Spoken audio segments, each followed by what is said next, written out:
man. Policing in the 21st century is a relentless battle against violence, drugs, robbery and organised crime. And it's not just our inner city cops who are in the firing line. Come on out! Tonight on Brick Cops Frontline Crime, dangerous driving, drugs raids and violent domestics. God, you fucking... Oh.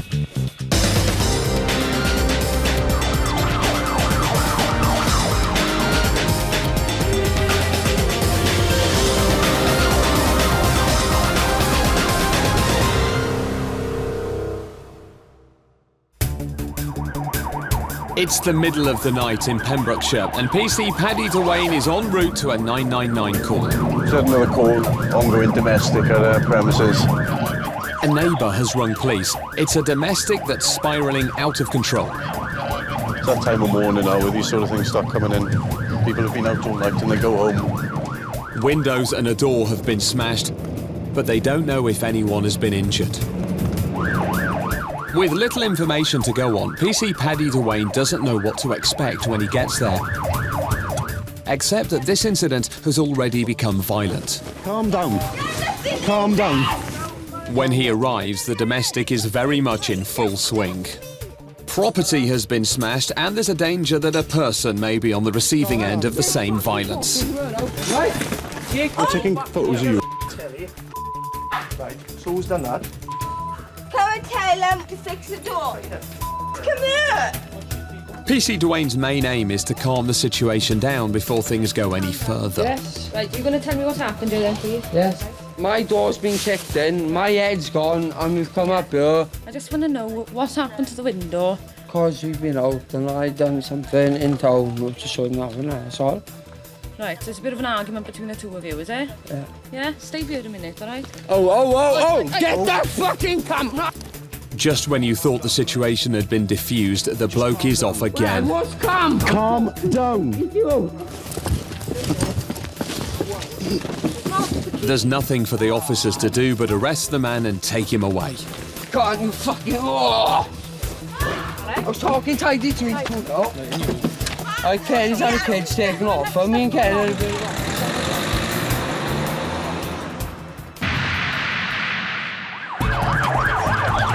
In Carmarthenshire, there's a man on the loose with a knife. We've been informed now that he's got a carving knife with him. Dog handler PC Ian Muckle has been called in case the man needs to be tracked or in case the officers need canine protection. Armed response vehicle, request to attend, and also authorisation has been granted for tasers. It's not the first time police have been called to this address. We've had previous calls to the address before, have had outings with him, but yeah, he is quite dangerous. The man has a history of attacking the police. Because of the danger, they've been told to stay put until the armed response team arrives. Right, do you two want to go together then? I'll stay. No, we wait for Con 1 to come through to us now and just... There are 3 officers on the scene, but in the darkness, the man could be right behind them and they wouldn't know. Authorised taser as well. Excuse me? PC Muckle decides to get out his German Shepherd Stig. In situations like this, a dog is invaluable. They can sense somebody, they will give you an indication, even if they're not searching. If you're stood there and someone makes a noise, you can see the ears prick up, the tail come up, and they'll give you a nod.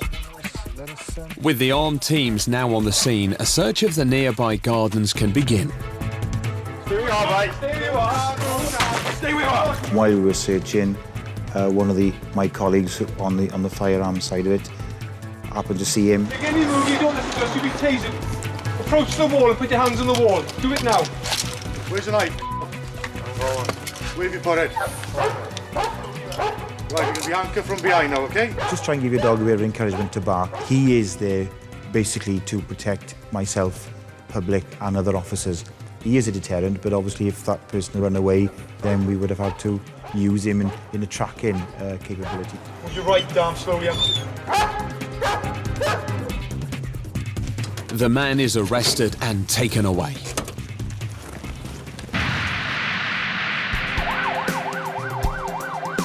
In Pembrokeshire, police are gearing up to raid the house of a suspected drug dealer. Police! PC Muckle is needed again, but this time for his drugs dog. There's a growing drugs problem in the UK, and in Mid and West Wales, Dyfed-Powys police are battling to keep it under control. Please, come down. Officers here carry out a large number of raids. And whenever a property is searched, a drugs dog and handler are present. PC Ian Muckle has carried out his fair share of drug searches with his young drugs dog, Sandy. I like doing drug searches, yeah. I get quite a, after 22 years, I get a buzz in finding drugs and taking it off the streets. Okay. Once the house has been cleared of people, it's time for Sandy to prove herself.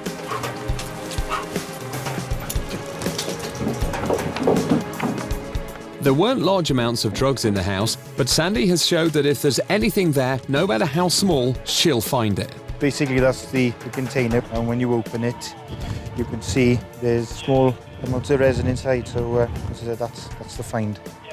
She's been out of training school for 3 weeks now, so I said, not a significant big find, but the way she found it and indicated and the size and the location, yeah, very, very pleased with her, very pleased. There have been reports of a disqualified driver behind the wheel of a car as it boards a ferry. Officers Hugh Evans and Gareth Charles are on their way to intercept it before it gets back on the road. Where we're going now is down to one of our ferry terminals. We've had some information that may be a possible disqualified driver coming over. Driving without a licence means the suspect also won't have any insurance. This costs law-abiding motorists over £500 million a year. It's vital that the officers spot the car as it passes through. He can go, he can go, he can go. No, he can go, it's all right. Looking for a Mercedes estate, we are. If it were to slip past the officers, it could mean another dangerous driver is loose on Britain's roads. Back in Carmarthen, PC Ian Muckle is still busy, and drugs dog Sandy has another challenge to face. Find it.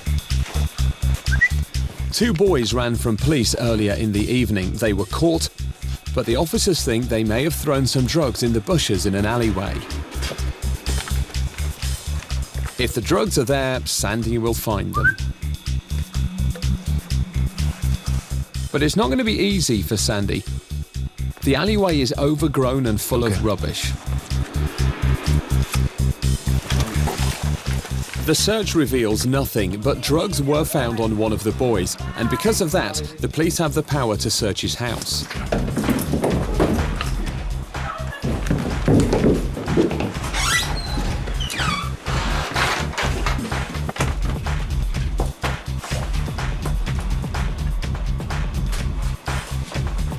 It's not long before Sandy hits the jackpot. When she sits still and stares at a point, that's when PC Muckle knows she's found something. She's indicated to the shelf there. Once again, Sandy's extremely accurate nose has taken PC Muckle right to evidence of drug use. Good girl, good girl. What have you got? Good girl. Here's that girl. 3 grinders, is it? These plastic items are used to grind up cannabis. It's a stark example of the sensitivity of a dog's nose. Head off now. Thank you for your cooperation. When a drugs dog is in action, there really is nowhere to hide. At the end of the day, whether it's a kilo or whether it's a very, very small half a gram, it shows they're capable of finding it no matter where people try and hide it. So yeah, I was pleased because obviously it was so small, or if there was anything there. So yeah, I personally, yeah, chuffed. Coming up on Brit Cop's Frontline Crime. Oh, yes. Oh. Insane driving. That was just stupid. Riot police. And a loose gas canister creates an explosive situation.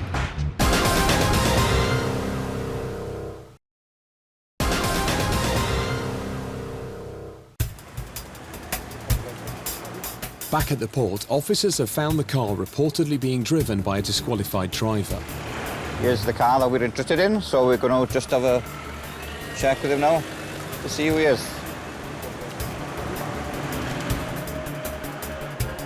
but he's not behind the wheel. The officers suspect he's switched seats with his friend, but with no evidence, there's little they can do. Yeah, the person that's actually disqualified is the one that's in the passenger seat, so we're just going to verify now that the driver is actually insured to drive the car. With all his insurance intact, they give the car a once-over, and there's a problem. Don't you tell me for 1 minute that that is legal. Look at that, there's no tread there whatsoever. Look at it, there's nothing there. Bald tyres are lethal and the cause of 10% of traffic accidents in the UK. Front near side tyre is defective. I think it warrants a fixed penalty endorsable ticket, which is going to be £60 and 3 points to the driver. If the tyre were to blow out at speed, it could cause carnage. We've been reported for obviously using the vehicle with a defective front near side tyre. There's no way this car is going back on the road. Because he hasn't the facility to change the tyre himself, he's now going to call the AA to change the tyre for him, which is obviously going to be more cost. But there we are.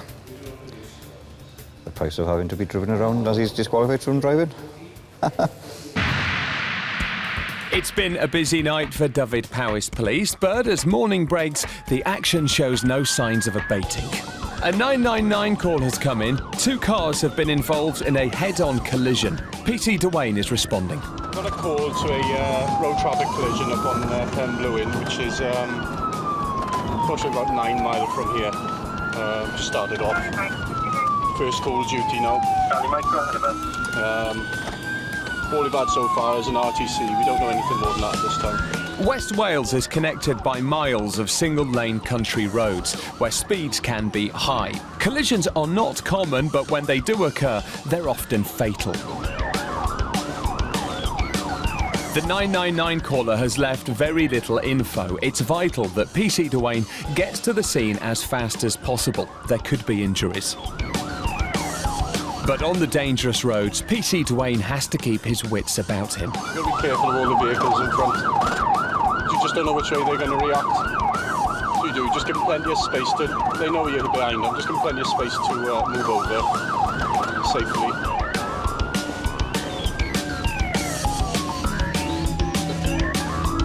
Unfortunately for the police, even flashing lights and 130 decibel sirens are not enough warning for some motorists. Some cars, you can be behind some cars for a good 10, 15, maybe 20 seconds before they'll actually realise you're there. The clock is ticking for PC Dwayne. If there is a serious injury at this RTC, every second could be crucial. I've been stuck behind this vehicle now for a good 800 yards and he still hasn't seen me. I think he just has now. Finally, the collision is in sight. Other emergency services are already on scene. With the traffic going, but obviously we're trying to squeeze into that narrow gap there. Yeah. We're stuck now with 2 wagons either side. On this occasion, it's not too serious. Minor injuries are being tended by the ambulance crew, and PC Dwayne now has to find out what happened and get traffic flowing again. Just waiting at the junction, waiting to turn left, back towards after rest. The boy in the red car now? The guy in the red car was waiting at the junction, and he asked her, was slowing down, coming from after rest to turn right, and as he's slowing down and starts to turn, the Clio comes from nowhere. Comes up and collides. The position of the cars has been marked with chalk. Measurements will be taken later. So I got the vehicle, so I've got his name and details. I'll just go to the hospital after and get all his stuff. Okay. That's it then, isn't it? Yeah. I'll just breathalyse him now and then we'll sort it out after. The drivers of both vehicles have to be breathalyzed. Okay. Keep going, keep going, keep going, keep going. There we are, lovely. Thank you. Okay. The dial is not moving at all, so I presume you haven't had a drink today. With cars off the road and traffic moving again, PC Dwayne and his colleague can now begin taking detailed measurements of the scene of the collision. As soon as I finish now, we'll go back to after rest, where I'll file a report and fill out a Stats 19 form, which is for any slight injuries or serious injuries, and then we'll resume mobile patrol.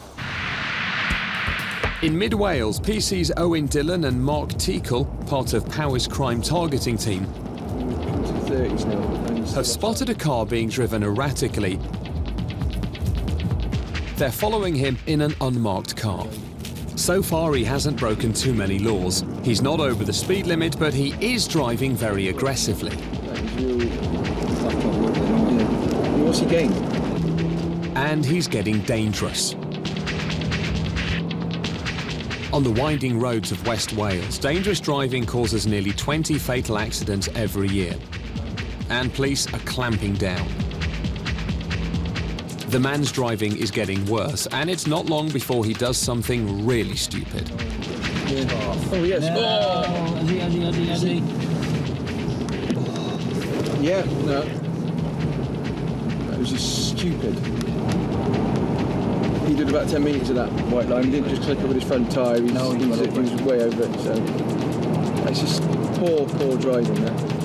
It was a dangerous overtaking manoeuvre, and PC's Dylan and Teakle have seen enough. God knows where he's going to actually come to a halt.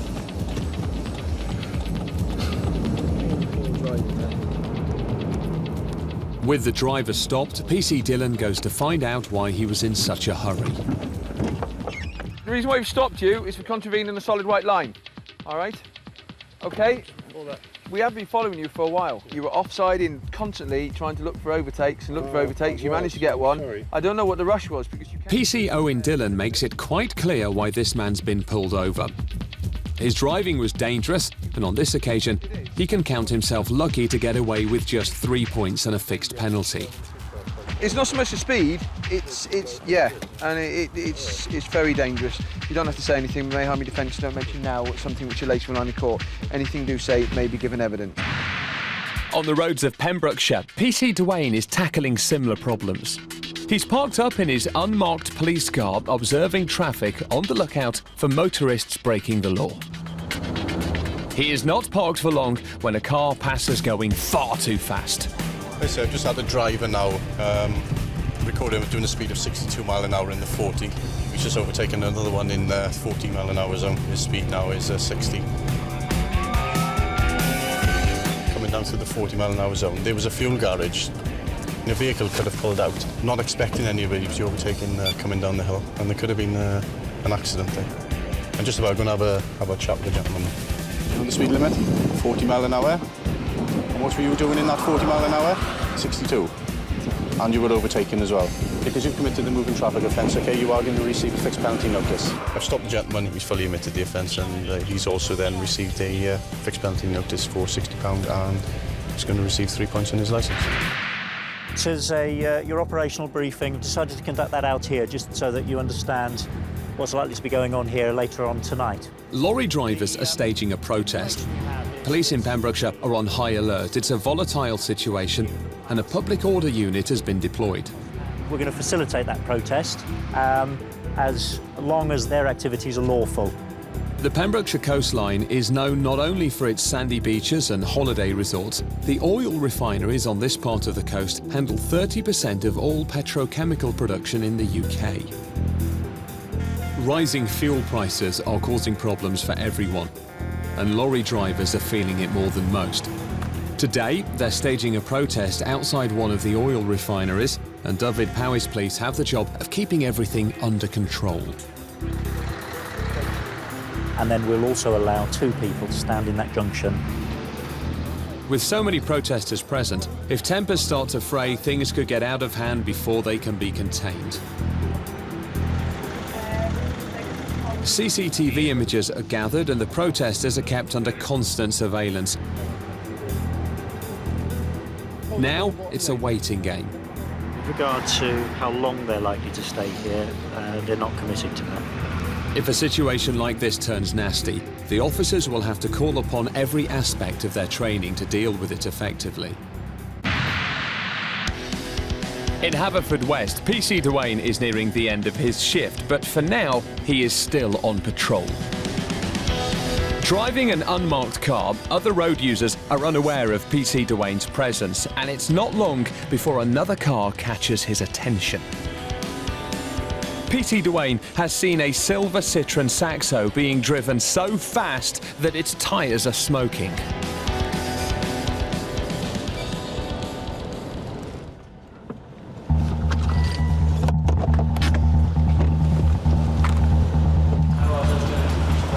A bit too fast. Absolutely disgusting. I wasn't going... Absolutely disgusting. Honestly, I wasn't... You weren't going that fast? No, I was going fast. Yeah, you were, because your smoke that was coming off your tyres was disgusting. You did. PC Dwayne's unmarked car seems to have gone unnoticed until it was too late. You're lucky you're not dead. Time now to check the rest of the car, and it doesn't look good.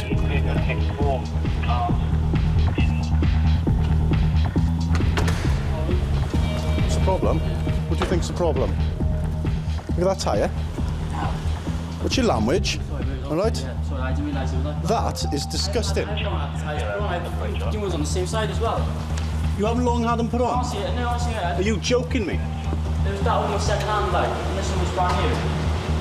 That is disgusting. The speed you were just coming down that road now, the smoke that was coming off your tyres, and a tyre like that on the car. I didn't realise it was like that. It was a second-hand tyre, mate. I haven't had it long, like. The guy said there'd be a couple more weeks left in it. I haven't even checked it. Unfortunately for you, that's an offence, okay? Yeah, I know. I can see that's an offence. You've been drinking? No, I haven't had a drop, mate. PC Dwayne has to breathalyse the driver despite his claims he hasn't been drinking. With the breath test showing he's all clear, the driver now has to come up with a good excuse for his terrible driving. What's your name? I'll say to you now, mate, the speed you were coming down that road was absolutely disgusting, all right? I was watching you. I actually stopped in the road because I could see you. There's a 30-mile-an-hour zone where you hit. And you were doing at least 70 or 80. And you seen me, and I'm braking. The smoke that was coming off your brakes was about 30 yards. Off your tyres. I know. You're lucky you're not dead, or you've killed somebody. I could have hit you if I could have anything happen, like. I didn't think so. My missus was giving me grief down the phone. Unfortunately for this driver, his missus giving him grief is not going to be enough to get him off. No, I don't drive around fast, mate. And well, unfortunately for you, you do. Because I've seen it with my own eyes. WH Sierra Foxtrot, PNC, please. PC Dwayne does some more checks on the car and has more bad news. Listen to me now. Your vehicle is coming back with no insurance, okay? Yeah. The outlook gets worse and worse for this driver, and PC Dwayne is not going to let him drive his car away tonight. You are going to be receiving a fixed penalty notice, okay? Also, I'm not letting you drive that vehicle any further. Because if you haven't got a spare wheel, that vehicle is going nowhere. So I'll park up, is it? Yeah. Park your car up, mate, and sort it out. And you as a passenger should be a bit more harsh on him when he's driving. Because at the end of the day, with that tyre, you could be dead. Especially the speed he was just coming along there. You want to live, slow him down, all right?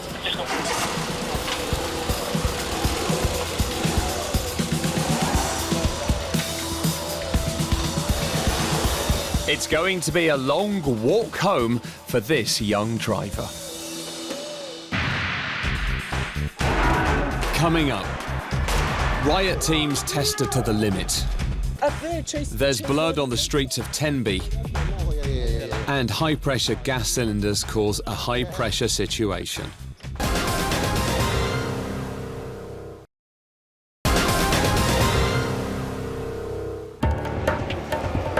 Training for the riot teams is tough. It's morning at the police training camp in Powys. Take the ground and show who's boss. Yes? Do you understand? Yes. And a new group of riot police are being put through their paces. Come on! Training today is focusing on clearing prison cells. The UK's jails are staffed by prison officers. But in extreme situations, such as a siege, it's the police who would be called upon to tackle rioting inmates.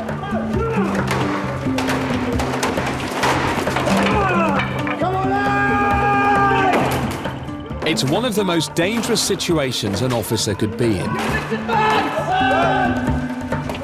Confronted in an enclosed area by large numbers of violent prisoners with nothing to lose. The training exercises are full contact. If the riot teams are to be prepared for a real situation, it's vital they experience exactly what it's like to be attacked with a baseball bat. What the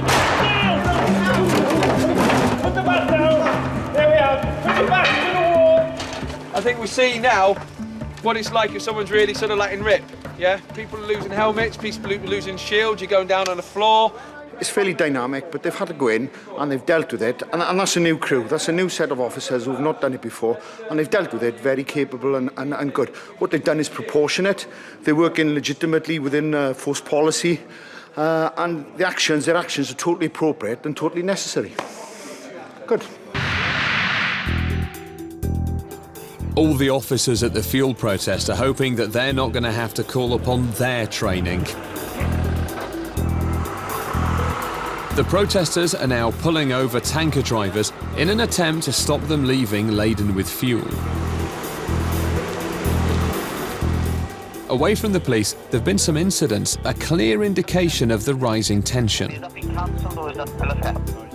Protesters have been approaching some of the tanker drivers and making sort of quiet threats, such as, you know, there may be problems further along in the journey. So we've been tasked on this site now to approach while the protesters are speaking to the drivers to make sure that there is no harassment of any type. And if there is, obviously we've got to take action. There could be some problems here. At the moment, we don't know what's gonna happen. The police teams have to be careful. Over-involvement from them at this stage could inflame the situation. Silver control from 911. But the situation could be inflaming itself. What did he want? What did he say? Well, he just don't want to talk to us. He spoke to you yesterday. We're only trying to explain to him now, to be honest with you, for his safety. You know, we don't want to do nothing nasty to him. What do you mean for his safety? Just out of interest, what do you mean? What we've been doing to the other drivers that have been coming, and we just want to tell them that there's what's been happening here. It's becoming clear to the police that the protesters could be just a moment away from escalating their campaign. I think you can see from there they're starting to get a bit frustrated, and to be honest, what he said there sort of put alarm bells with me really when he said, oh, trying to sort of tell him about his safety. Well, I'm not really happy that that's what they're talking to the drivers about.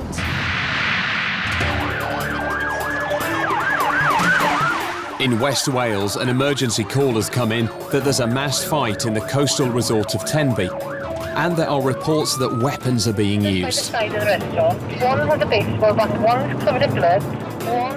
PC Paddy Duane is 2 minutes away. We've got a fight ongoing in Tenby town on the square.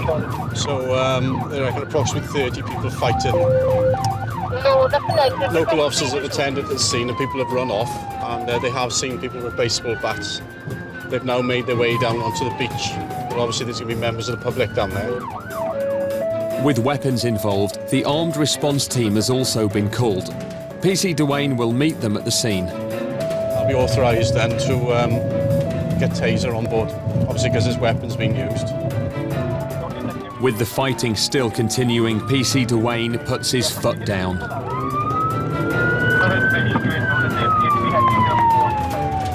The ARV boys are waiting. You in? Yeah, WH Charlie 47, I'm coming in. On board, they get straight on with the chase. Where they gone? Down the other side now?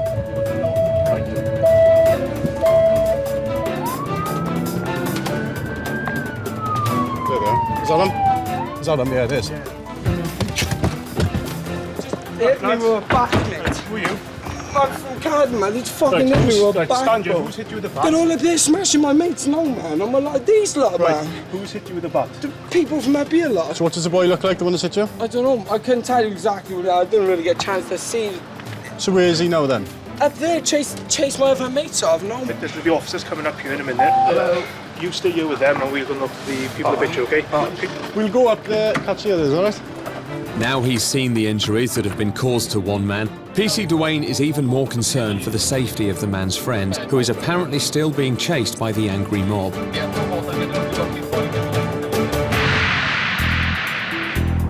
Outside the oil refineries, the lorry drivers decide to pack their bags. We can't continue with the price of fuel as it is, and we feel that we've made our point here now. We're leaving here and Milford, and we're heading home. The protest started and has ended peacefully. The strong police presence had the desired effect. We're not going to gain anything now, and all we're going to do is wind you boys up. We're not in control of what's happening now, and I'm not comfortable with that. So, you know, from my point of view. But fuel prices show no sign of dropping, and the protesters are sure to reconvene before long.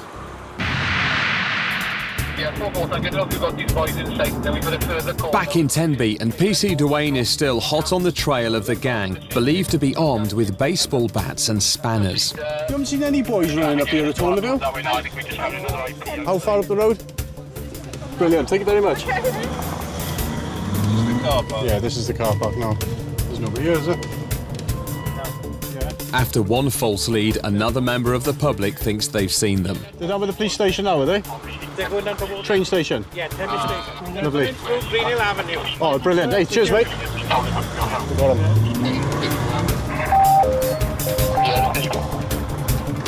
With hopes raised, PC Dwayne and the ARV officers search Tenby train station. None of the fighters are here. We've had a member of the public say that he'd seen them heading this way, but we've had another call then saying that they're in a hotel. Unfortunately, we don't know at the moment. PC Dwayne is getting frustrated.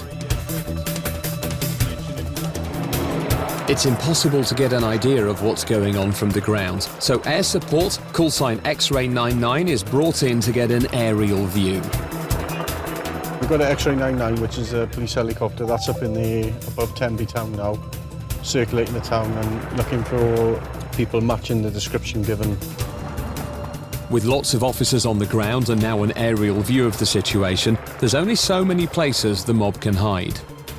We're not having much luck at the moment, but they may surface. They may surface. But it might be that they're hiding from the helicopter. Go ahead, Tango Charlie 34. I've just said we're going to move down into the town and search. Information is coming over the radio that an officer has recognised one of the fighters. This could be the breakthrough that they're looking for. Tenby town is now flooded with police, and PC Dwayne has to return to his normal job of traffic duty. The decision was made to withdraw the helicopter from above to see if the defendants would come out. They're obviously hiding somewhere. Local officers are viewing CCTV and patrolling the town. Two of the defendants are, they believe, unknown to them, so they'll spot them if they do come out. I'm sure they'll be apprehended at some point. Just outside Carmarthen, PC's Ching Yip and Alan Rees are responding to another emergency call. A trailer has overturned, spilling a deadly load of volatile gas canisters right into oncoming traffic. Tango for 5236. PC Yip gets an update from the fire chief who's already on the scene. One argon cylinder rolling down the hill has hit that vehicle there. Okay, yeah. One of the gas canisters has become dangerously trapped under a car. You've just been driving up here and they've just fallen off the back of a lorry, so to speak. Yeah, the trailer tipped. The trailer tipped it, yeah. Right, okay. As the firefighters make safe the rest of the stray canisters, PC's Yip and Rees shut off the road to prepare to deal with the trapped canister. Get some signs out, and we put them on that side as well then, right? Coming up, PC Dwayne thought he'd seen it all. What? Until these guys took to the road. Never mind.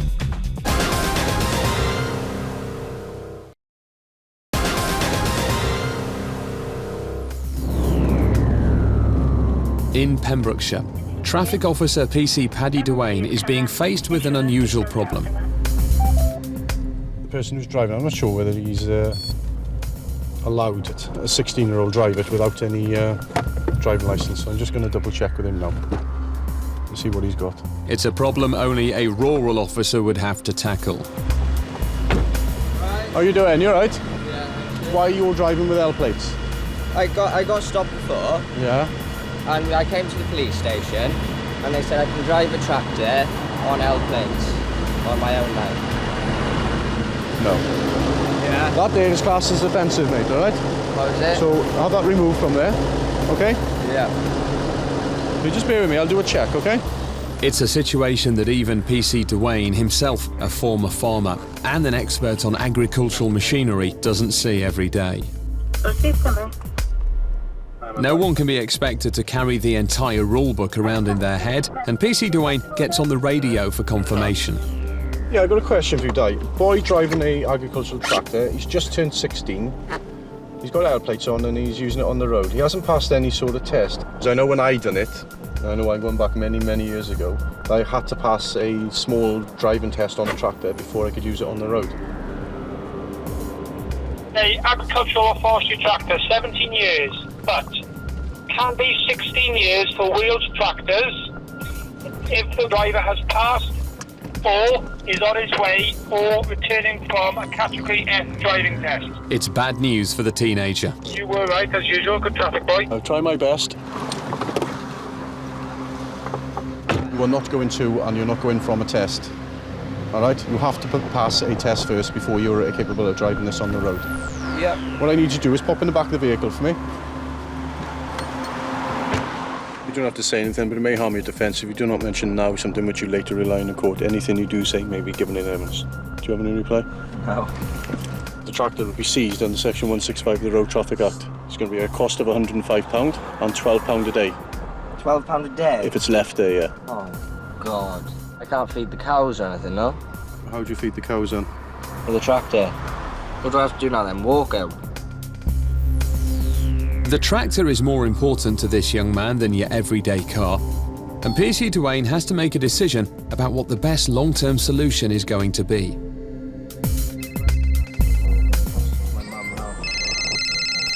Do you want to answer it? Hang on, it speaks to the police, my mum. What's mum's name? It is. Hello, it's Patrick here from Afterwest Police Station. Now, from what it's telling me, you need the tractor to feed your animals. What I'm willing to do is, if you can get here or somebody who's qualified to drive the tractor, I'll be quite happy for it to go back to the farm. All right, I'll let you out then. The young lad's predicament has fallen into the right hands. PC Dwayne's farming roots mean that he's sure about the best way to deal with this. How long you had this tractor then? 2-3 months, something like that. Were you up there? No. You can take it for a spin if you want to. No, that's all right. Oh yeah, I do miss it, yeah. It's like a bug, you can't help it. This is your mum now, is it? Yeah. Oh, there we are. I should, by law, be seizing the vehicle. I don't want to do that. I wouldn't be able to sleep tonight if I knew your animals weren't getting fed. So, you made reasonable steps to come and collect it. I'm happy with that. I know he'll be driving it again today, and I'm sure he won't be driving it until we get this sorted. Even though he committed offences, we didn't actually charge him with anything. We call it community policing. At the end of the day, if I was to charge him with that, he would have lost his licence. They've just forked out a lot of money on a vehicle that they're trying to make money back on. I would have stopped him in his tracks, and I didn't really want to do that. A 16-year-old boy who's keen to work like that, especially on farming, you don't want to put him on a downer.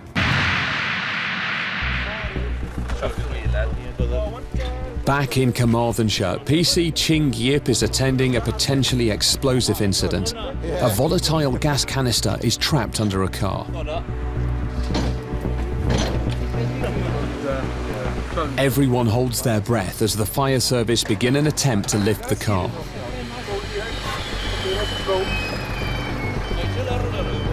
The gas canister is badly damaged. If they get this wrong, the massive pressure inside could cause an explosion. Can you push it out? But the fire service managed to remove it safely. The gas canister has been secured, but the lorry driver is still shaken up. Frightening experience. Yeah, I think Frightening experience I've ever had in my life. With the danger averted, the roads are opened again, and PC Ching Yip is left to deal with the drivers.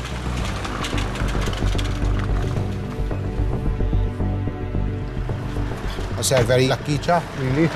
I could see he had his shopping in the back of the car, so he's obviously on his way home. And I would imagine the last thing on his shopping list would have been a gas cylinder coming towards him and then being lodged underneath his car. So lucky for him, as I said, he's unhurt, and I think it's just a bit of minor damage to his car. 50 miles away on the roads of Pembrokeshire, PC Paddy Duane has found himself another bizarre traffic incident. He's noticed a pickup with a slightly unusual load fastened to the back. Tango. What? It soon becomes apparent that the canoe is hiding the real danger here.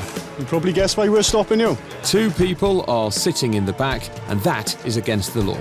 Not very good, is it? No. Hello. And you've been the driver?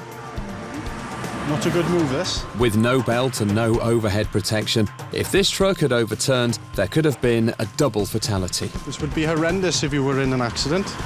You could imagine what would happen if there had been a bump, wouldn't it? The passenger and his wife know they've done wrong. My wife said, don't do it, and it was me that said it, so don't blame her. Very sensible lady, then. They're lucky that a stern warning is all they get. Please don't do it again. There we are. She obviously knows best, doesn't she? Yes. There we are then, I'll leave you on your way. The wife told him not to do it. She wasn't happy about him being in there. Yeah. But he's the husband and he insisted on it. But now he's in for a bollocking, I think. Eagle-eyed PC Duane only manages a few miles down the road before he spots another potential problem. Yeah, thank you. Officer requesting 1165 to code 2 at Dinas. There's a lot of these young boys going around on these bikes now with no L plates, eh? It's a small 125cc scooter favoured by youngsters and often driven dangerously or in an antisocial manner. He's got welly boots on, so you wonder whether he's a farmhand or something. It's usually people who are riding these bikes are supposed to have L plates on them, but he may have passed his bike test. But sometimes youngsters ditch the L plate, which is illegal, and this rider seems nervous. He keeps looking in his mirrors all the time. That to me is a sound of nerves. Nervously looking. Yeah.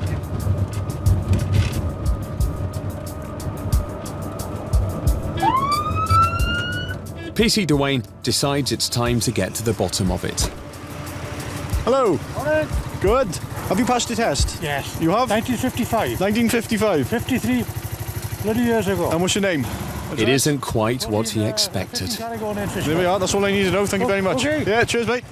The rider is posing no real threat to society right now, so PC Duane lets him go. Yes. 1954 he passed his test. Oh, God. Never mind. I went out to speak to the gentleman and it turns out he passed his test in 1954. To look at him, he looks like a young boy on a bike, but he's a very cautious driver. So I've sent him on his way. He looks like his body doesn't. Have you passed your test? Yes, in 1954.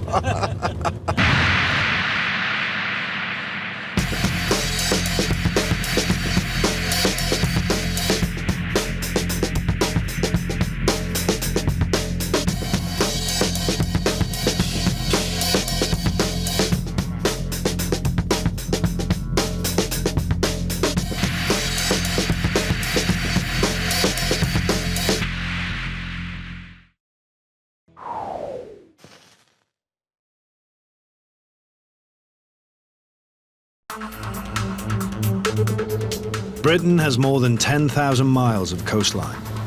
It protects and enthralls in equal measure. From the northern reaches of Scotland to the playgrounds of the rich and famous in the south, all the fun of the fair in the east, to fishing ports in the west. But these shores and the people who live on them also need looking after. That's where the coastline cops come in. A special kind of police officer, taking on a very different type of challenge. That's the side of Queen Mary. She's got a quite clean bottom. Tonight, protecting multi-million-pound lifestyles in Hampshire. Just checking to see that you haven't been to any terrorist training camps in Pakistan or anything. Chasing burglars in Lowestoft. Drama on the beach in Cumbria. Oh my God! Are they still alive? And in Scarborough, every parent's worst nightmare. We've got a young lass that's gone missing, 9-year-old.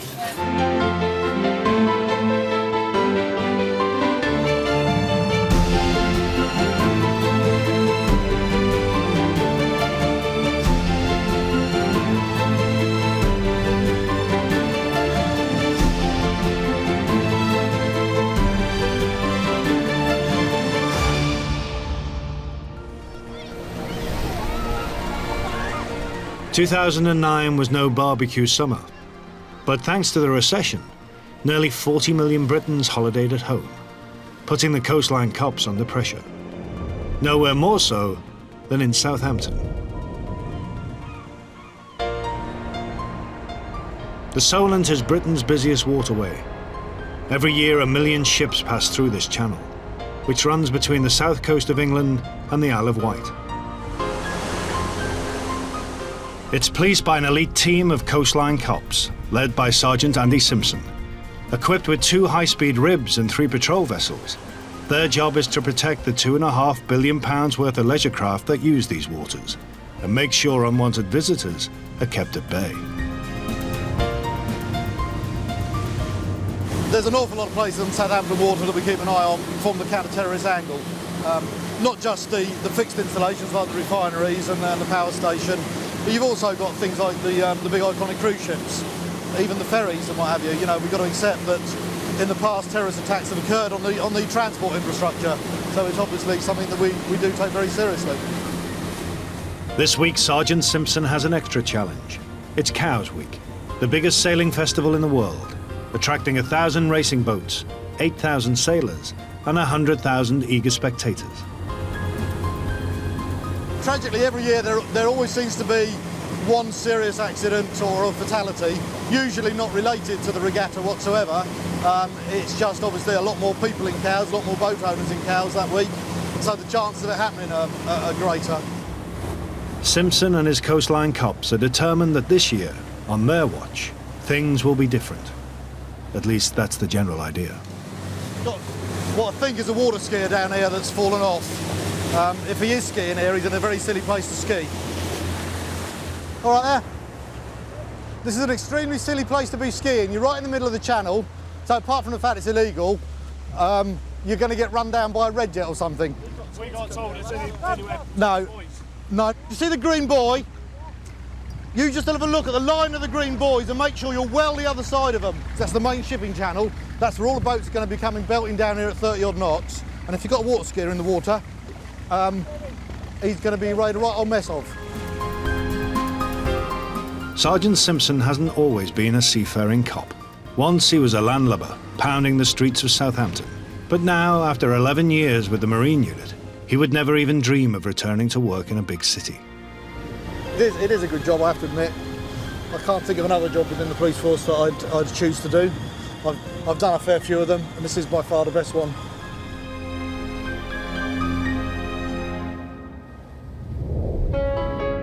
This is the coast of Suffolk, in East Anglia. 100 miles of golden beaches and sleepy seaside towns, like Southwold, Aldborough, and Walberswick. Bucking the trend is Suffolk's liveliest coastal town, and the most easterly point in the UK, Lowestoft. Keeping the peace here is a small team of coastline cops led by Inspector Sarsfield Donoghue, a veteran who used to work in Harlow on the edge of London. He believes in leading from the front, and the move to the coast hasn't changed him one bit. I mean, I've always been very hands-on. I mean, I've been a police officer 18 years now, and I've always been uniformed and on response and front line. And I will make time to go out with the officers and patrol with them. I kind of like to lead by example. I won't ask my PCs to do anything that I wouldn't do myself. Donoghue's team is facing a challenge from burglars. 2 burglaries took place in Blunston and Corton on the 20th. There's been a sudden surge of break-ins, 6 a week, and Donoghue's determined to put a stop to it. Certainly working in a coastal area compared to a town, a lot of the crime is committed by locals. So you will get to know who's who and you know the faces. Knowing and seeing all the faces is one thing. Catching them at it is quite another. But this time, they have a footprint, found at the scene of a break-in.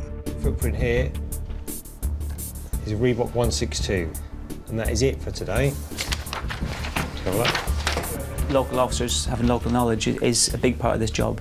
You pick up little pieces here and there which at the time are insignificant, but then it could be the whole key to something later on.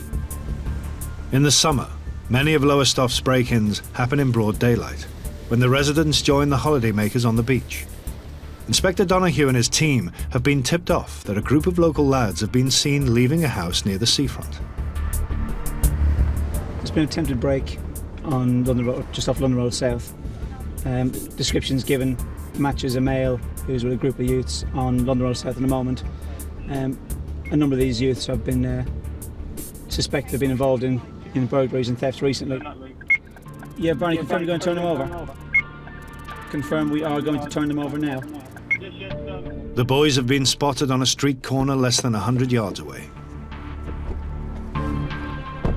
Turn them over, section 1 search, give them to one side. If we get problems with any of them, deal with them as per normal public order. Yeah, okay. Hands-on Donahue intends to take the suspects by surprise. Got a runner? Go to the baseball cap, legging it. Go on the front, got something in his pocket.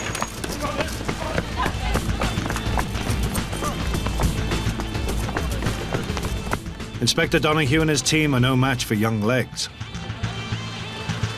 Yeah. Fortunately, the runaway boys have been seen jumping over a fence by a passing motorist.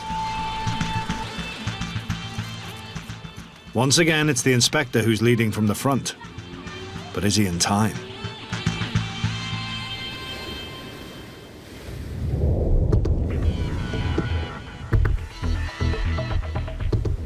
In North Yorkshire, the great summer at home is also drawing thousands to the coast.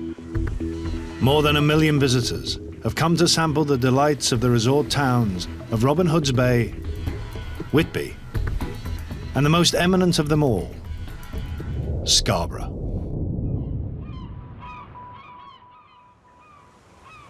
Scarborough was Britain's first seaside resort. Victorians used to come here to take the waters. Today, it's more fish and chips than tea and scones. PC John Fawcett doesn't care about that. He's been a coastline cop for 15 years and doesn't care what the tourists eat. Look at this as a backdrop. It's absolutely fantastic. As you can see out there, all the ocean, lovely. Got boats out there. Really, really peaceful day like it is today. Not too windy. What else can anybody wish for? I've worked in the cities, but having worked out here now, in a seaside resort that we cover, I don't think I'd be as content working back in the big cities. You know, really enjoy myself out here, and that's what it's all about.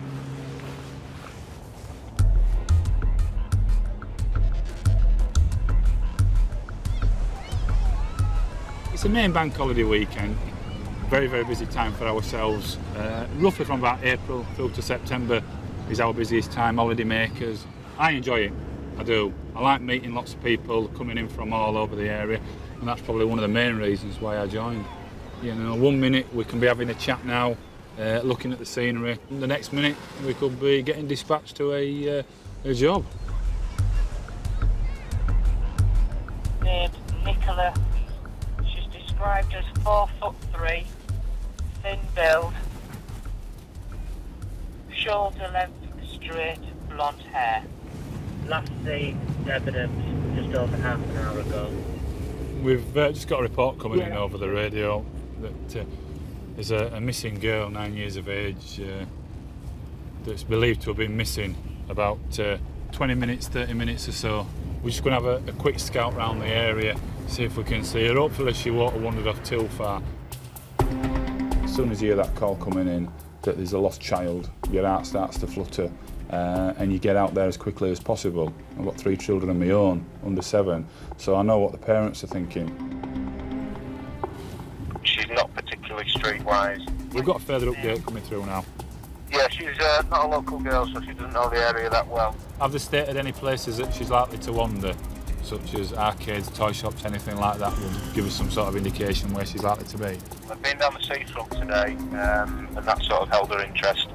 So I'm just wondering whether she's made her way back down there. The girl's 9-year-old has been missing for about 45 minutes, it's believed now, not 30 minutes. Most children, when they go wander off, they wander off for 5 or 10 minutes at a time. The main concern is if Dad's gone into one shop and the little girl's not seen her, she's probably panicked and she'll now be running around, possibly trying to find Mum and Dad.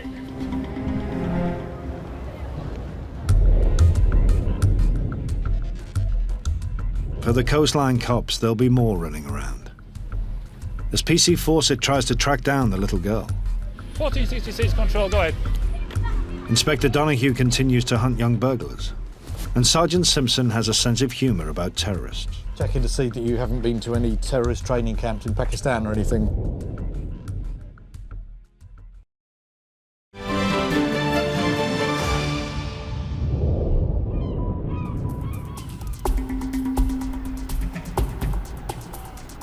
In Scarborough, on the North Yorkshire coast, PC John Fawcett is still trying to find a missing 9-year-old girl. She's been gone for almost an hour. We've got a young lass that's gone missing, 9-year-old, blonde straight hair, wearing a yellow floral sort of top with a white fleece and grey leggings. Can you keep an eye on for us? We're just going to have a quick look round at the moment. All right. Obviously, as you can appreciate, quite a large amount of people about, busy bank holiday weekend, but at the moment, the main priority is looking for this girl. 1466 control, go ahead. The police control room has news. Yeah, monitored. I'll make my way back to my vehicle, that being the case. At the moment, we've got a possible sighting by one of the lifeguards on the south side of the beach area. So we're maybe looking down here, outside the arcades, maybe a little bit further down. You'll have to excuse me if I have to shoot off rather quick.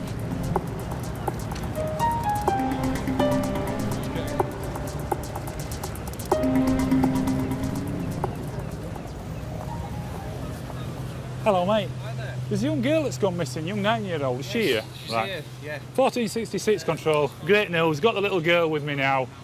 Oh, yeah. You all right? Very brave, aren't you? Yeah. You've done well, haven't you? We've been looking all over for you. Lovely. We'll get off, mate. Yeah, that's excellent. All right, Cookie. No worries. Come on, then. You want to ride in a police car? All right. What happened then? How come you wandered off? All right. Oh, we're not too worried. Your daddy's and your mummy's up there, so hopefully we're going to get into the police car now and we'll go up and we'll see him. Don't get yourself worked up there. You've had a bit of a shock. Don't let that put you off. It's a nice place, this Scarborough. Where else have you been? Been to America? Have you been to Disneyland? And what do you think to Disneyland? It's really good, but not as good as Scarborough. Disneyland is not as good as Scarborough, and we've got that officially. There we go. You need to put your seatbelt on. All right. And then we'll go see your dad. Every summer, Scarborough's coastline cops deal with 60 missing children alerts.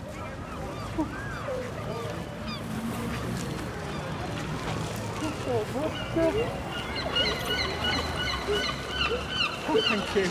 All right. Makes our job worthwhile. All the stories that you hear. Well, enjoy the rest of your holiday. Yeah, I hope it's not put you off. All right, thank you.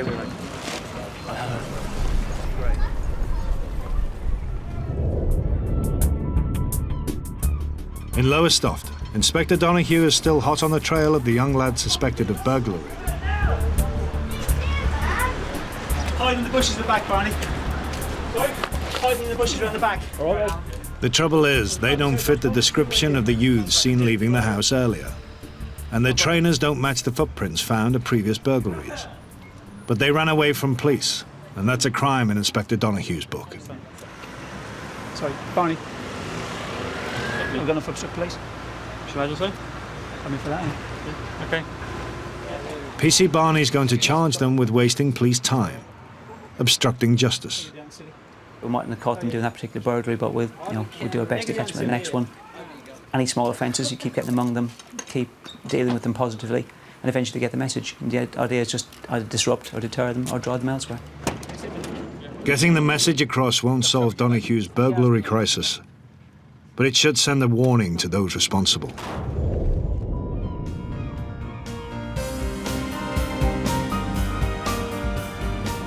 In the Solent, Hampshire's coastline cops are still trying to police the highlight of their summer, Cows Week, and the 8,000 sailors the regatta has attracted. Sergeant Simpson and his marine unit have their work cut out, but it helps when you're a seafaring man yourself.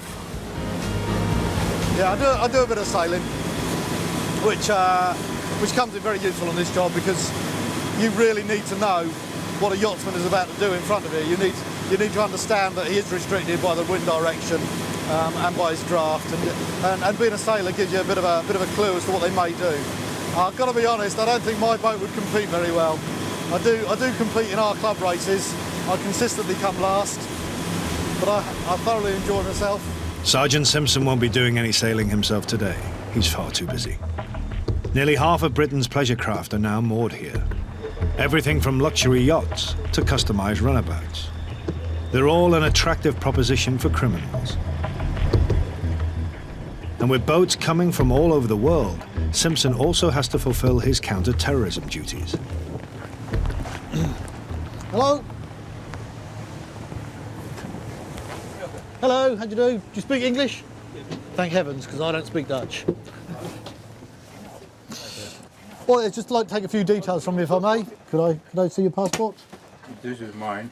Lovely. Thank you. Thanks very much. Just checking to see that you haven't been to any terrorist training camps in Pakistan or anything, but would appear not. We are mainly a counter-terrorist unit. We've got no reason whatsoever to suspect that these people are Dutch terrorists or anything similar.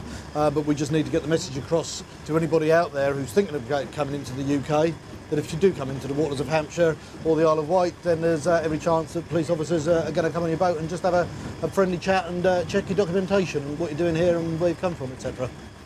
Lovely. All right, well, thank you very much. Okay. Enjoy your time. Oh, thank you very much. Okay. Sorry to disturb you.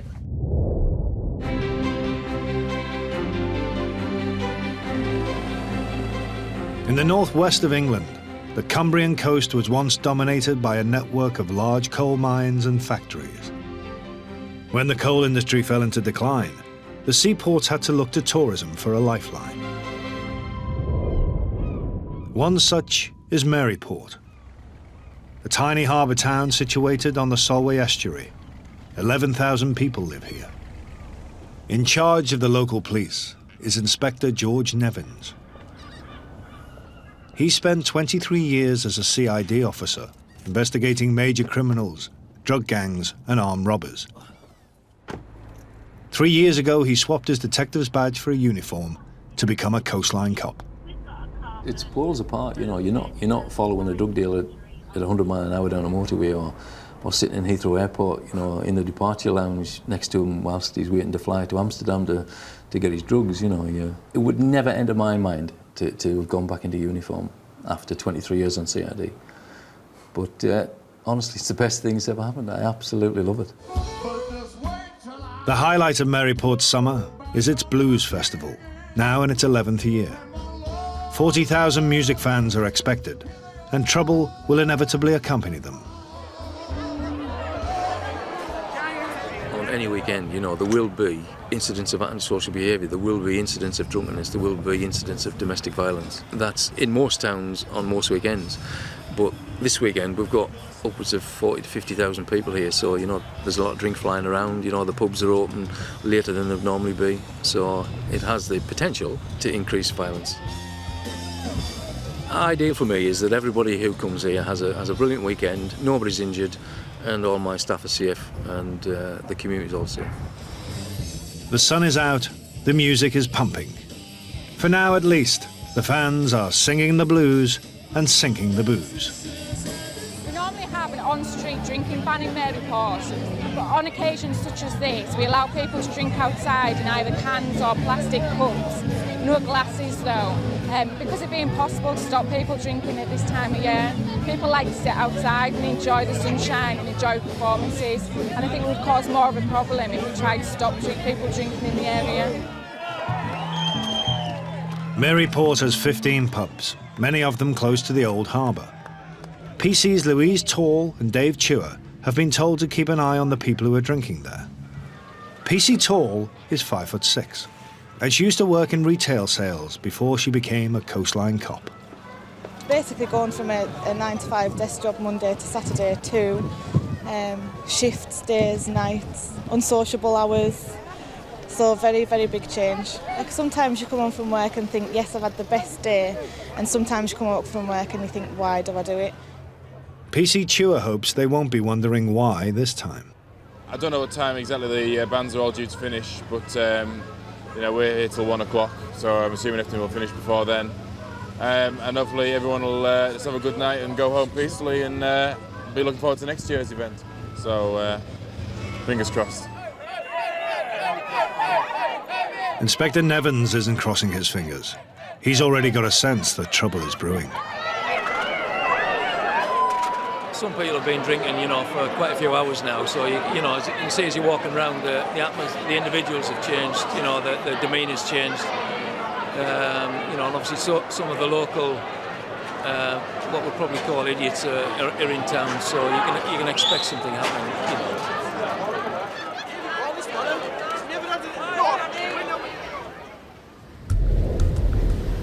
Coming up,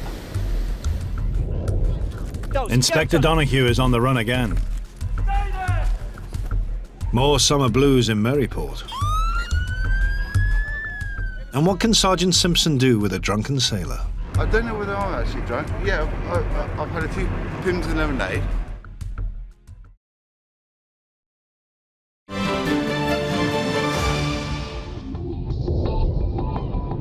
It's shocking, isn't it? In Maryport, West Cumbria, the Blues Festival is finished and most of the visitors have gone. But 40,000 people leave a lot behind. You just have to look at it. It's not exactly what you want to say, I think. I'd say as far as the rest of the day's gone so far, it's been very well-natured, so you've got to hope that it's going to be that way again tonight. However, the amount of drink that's been taken on board, it could change at any minute. So. Talking to himself. He's talking to himself. He's on the phone.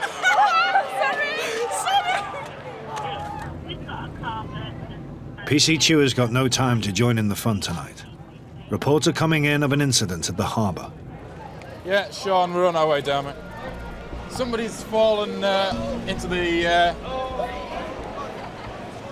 bottom of the harbour. Let's make away, lads. Let me know, Paul. Down there, straight down here, Paul. A man who's been drinking has fallen off the harbour wall. The water's very shallow down the bottom. He's caught his neck on some stone down there. Got a bit of a laceration on his neck. Oh my God. Are they still alive? Yeah, they are. Don't know if he's got any injuries to his back or his spine, so we're going to need to get him out of the water. Get him out. Just want to watch yourself. Watch out. Watch out.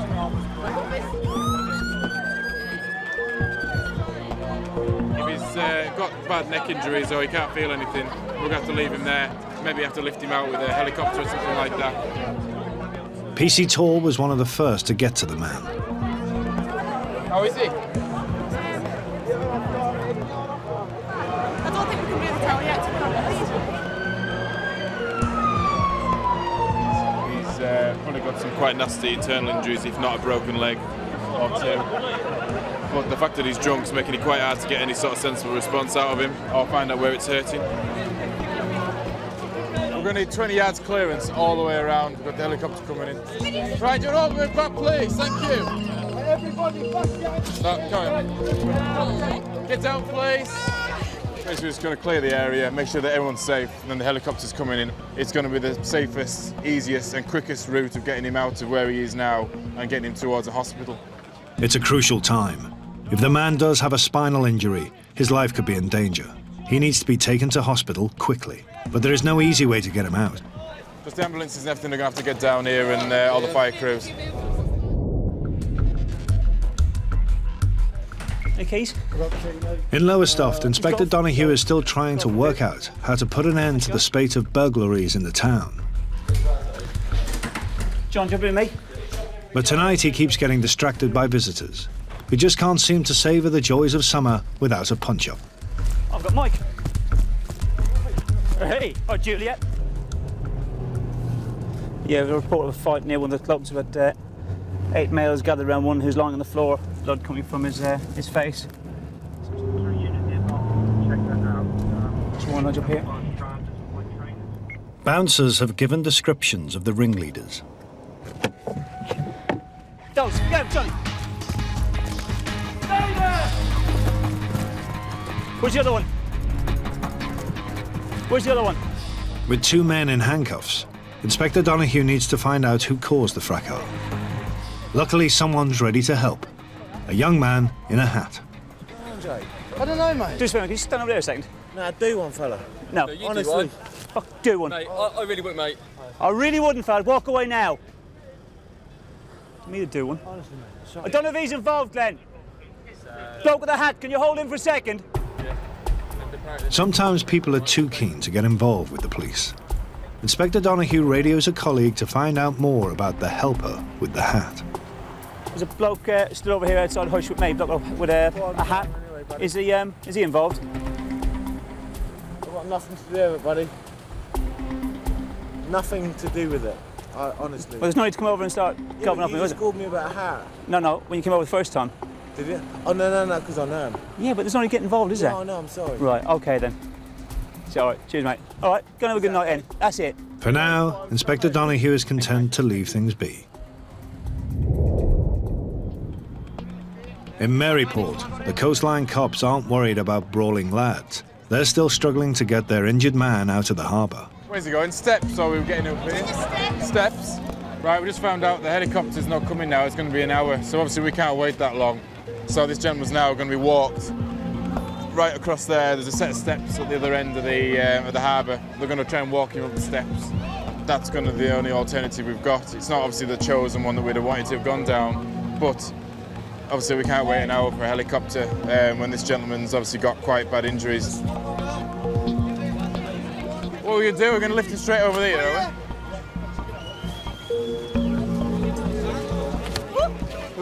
Right, going straight over. Fingers crossed the fella's going to be all right. For the police officers involved in the rescue, there's no time for a long shower. PC Tall is needed to help deal with a drunk from one of the pubs, who's not at all happy about being locked up in a police van. Do you know what? I've lost all scale of time. I have absolutely no idea. Come out the road, come on. I'm mainly dry.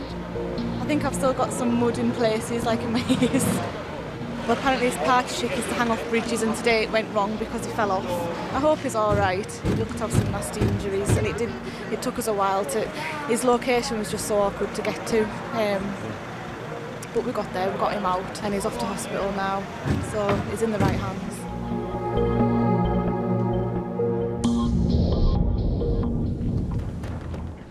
"400 miles south on the Solent, Cowes Week has reached its climax. Sergeant Simpson faces the most testing part of the entire week. At least 50,000 glasses of champagne have been drunk at the regatta. Unfortunately, this is the one night of the year that people that never go out in their boat in the hours of darkness are out. A little bit extra drinking goes on in the town and on their boats and what have you. And it's a different world out here when it's dark.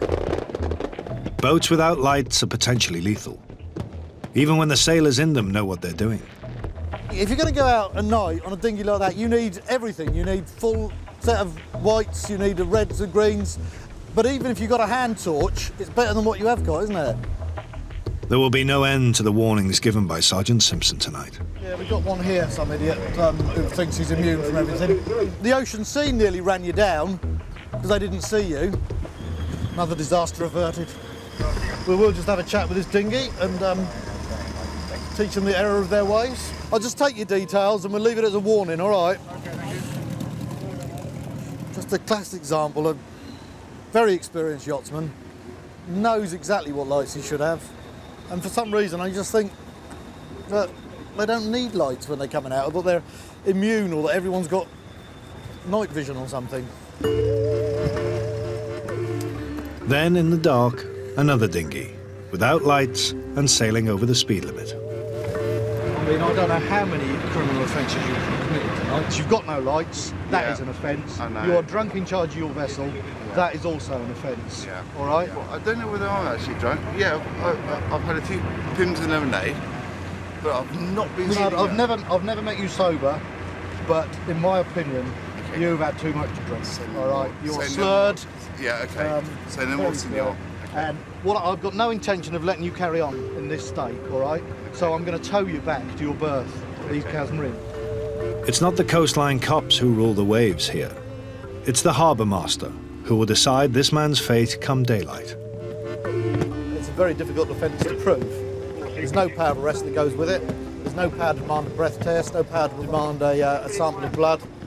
and they could cause all sorts of havoc out here whilst drunk.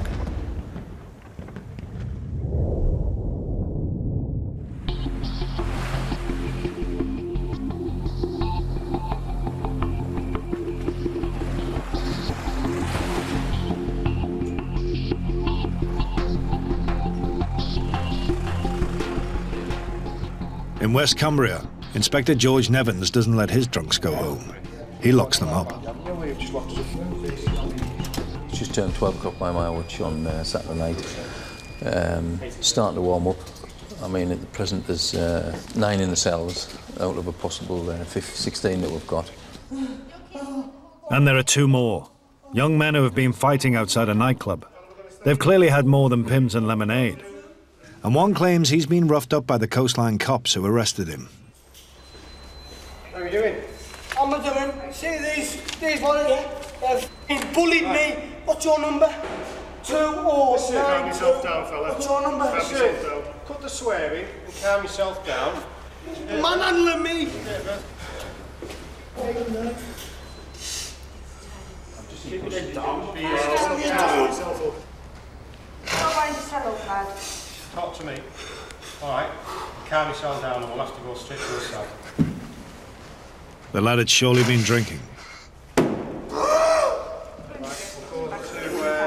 But he also might have taken something else. Inspector Nevins is concerned. The young man's his responsibility. But only his mate can provide an answer to the behaviour. What's he been taking? Nothing. Just drink. That's what he's like when he gets arrested for That's not just drink, mate. Now, from a medical point of view, we might need to help him. Have you drunk the same as what he's drunk? No, I'm not doing it now. You can do it that much. Because your pupils are completely different to his.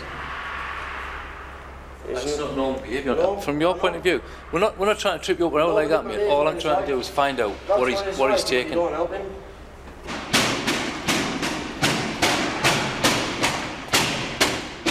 The lad in the cells is, in my opinion, taking something other than drink, and his behaviour, you know, he's really going to seriously hurt himself.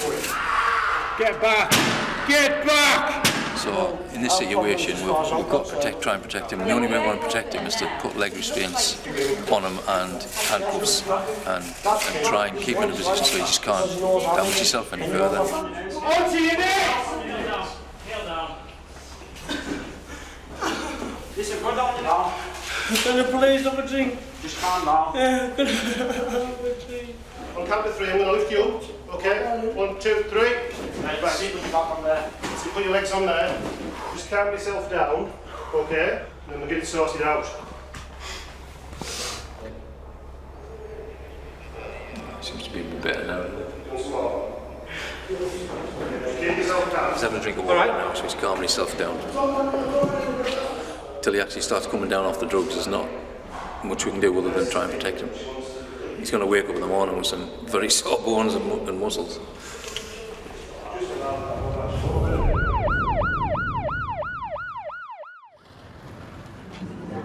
In Lowestoft, Inspector Donahue has a pair of brawling lads in custody, and he's not happy about it either. It's gone silly tonight. It's been just job to job to job. He wants to get on with his main mission, finding the lads who've been robbing his residence. If the man in the hat will let him. Captain Birdseye! The man has put himself in the way once too often. Inspector Donahue is not a cop who tolerates obscene gestures. What the f*** am I getting done for? For displaying that sign to us, outside Hush and outside Hedge. All right, you mug. All right, you mug. I was down walking home, doing nothing, minding my own business. Minding my own business. Yeah.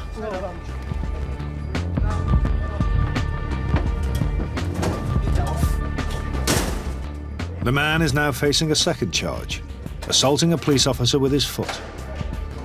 Usually offenders are seen by a custody sergeant before being locked up.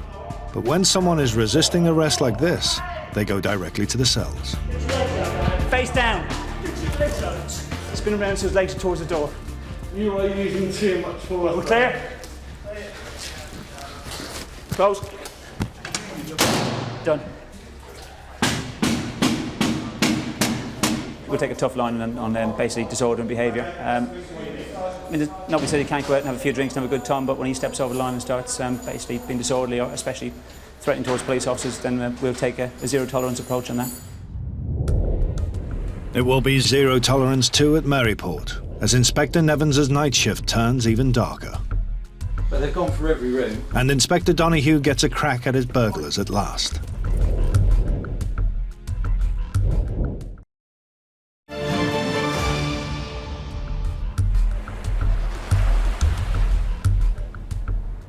In Lowestoft, on the coast of Suffolk, it's all quiet on the seafront.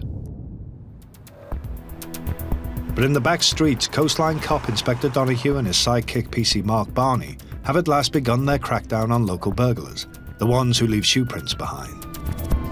2 males, dark clothing, back garden, panel missing from the back door, and somebody's carrying a duvet made off from the alley at the back of Edgerton Road.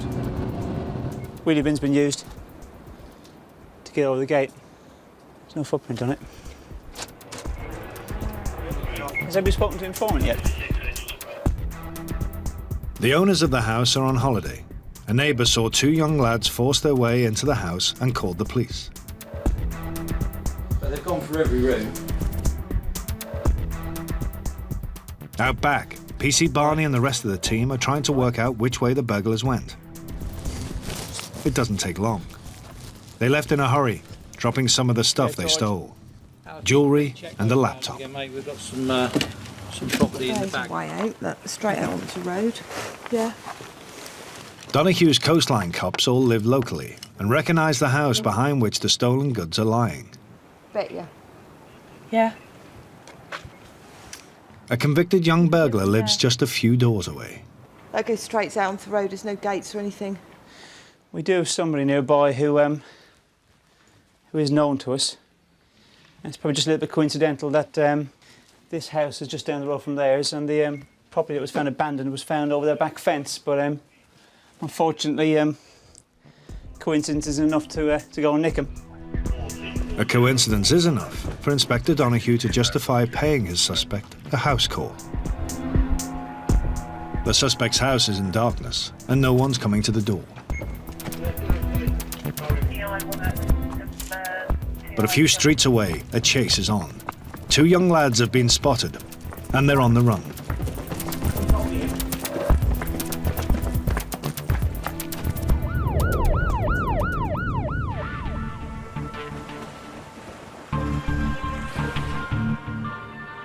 In Maryport, Inspector Nevins is in the police call centre. It seems the hunch he had earlier was right. Was that the butcher's? He's getting reports of a fight outside the Butcher's Arms in Maryport. It's on CCTV, but the call centre doesn't have a feed. Inspector Nevins only has his police radio. An officer's pressed the emergency button on the radio, which goes live for 10 seconds, so they're obviously desperately... So I've deployed somebody. Who's gone on? Sergeant Jackson, 971's attending. Jackson 1971 is one of his most experienced officers, Jacko to his colleagues. He's been sent as backup. Somebody pressing again. It's gone again. The situation is going from bad to worse. A female officer is now being attacked, and when Jackson calls for help, you jump. There's a group of males now trying to get her free.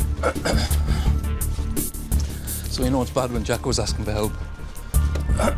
You might want to put your seatbelt on, Ian.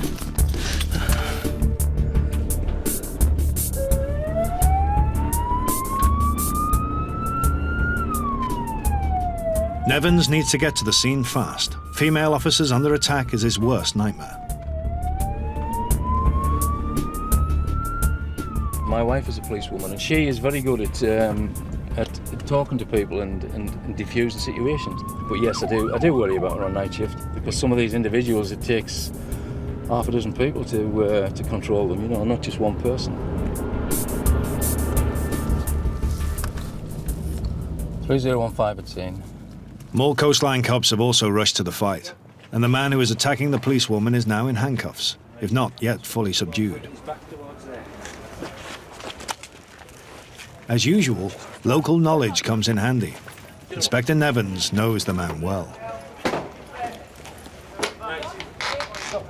The male that was arrested is He's a big violent male, and his face is covered in tattoos, and he's a regular. Get out of this bag. Haven't seen anything, John. No. Give it a police. I'll get on the bush camera right now. Bring up here. What's the... The female officer has had a close call. She's punched 2 or 3 times and had a lot of her hair pulled out. Oh, wait, got a video. And now a woman is facing a public order charge.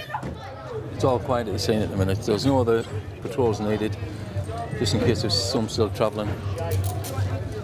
Quiet maybe, but the shift isn't over yet. In Lowestoft, Inspector Donahue and PC Barney are still after the 2 young burglars who did a runner. It's looking a bit more promising. One of them has now been detained, but the other one is still out there. Which way did he go? I literally pulled out of the school. Yeah. Up there. These 2 were walking down here. I got about 100 yards down, and then there was only him here. PC Barney thinks the second burglar is long gone, and it's time to call it a night. But his boss is having none of it. Even though there's no sign of the lad, he's found the next best thing, a size 8. How do you manage that?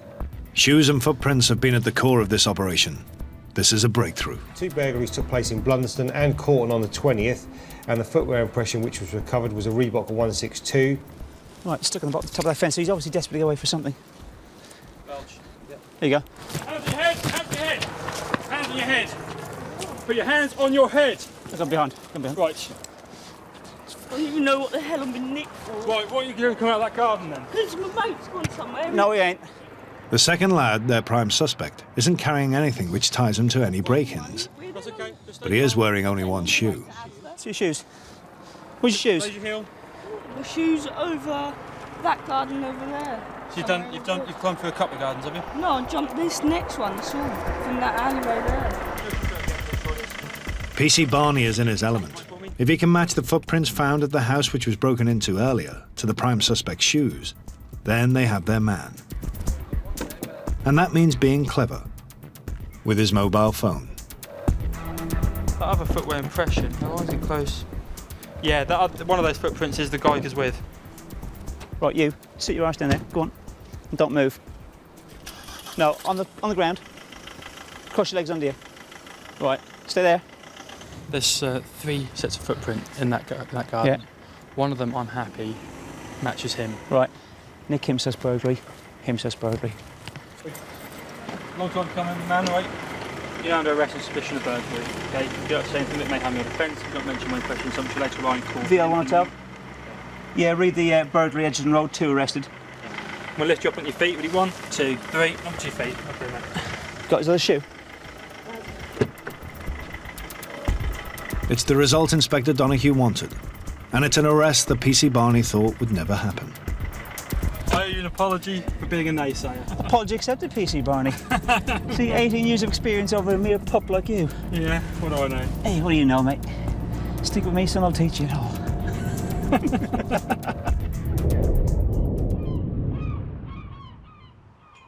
In West Cumbria, Inspector Nevins and his coastline cops are also pleased with themselves. Their prisoner, who tried to harm himself, is now a happy man. How's your head anyway? That's alright. Yeah, all right. Let you get your head down there. It was on knackered.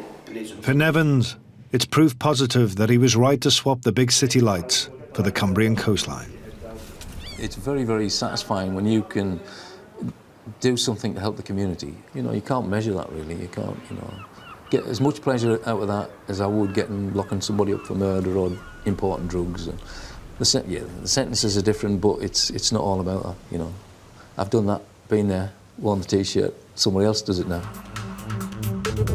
Next week, the summer wonders of Loch Lomond, spoiled by drugs. Get your hands out your pockets for me. Food, glorious food, until it all goes wrong. Don't go round calling coppers. And in Scarborough, Saturday night is fight night for the coastline cops. The adrenaline is definitely pumping.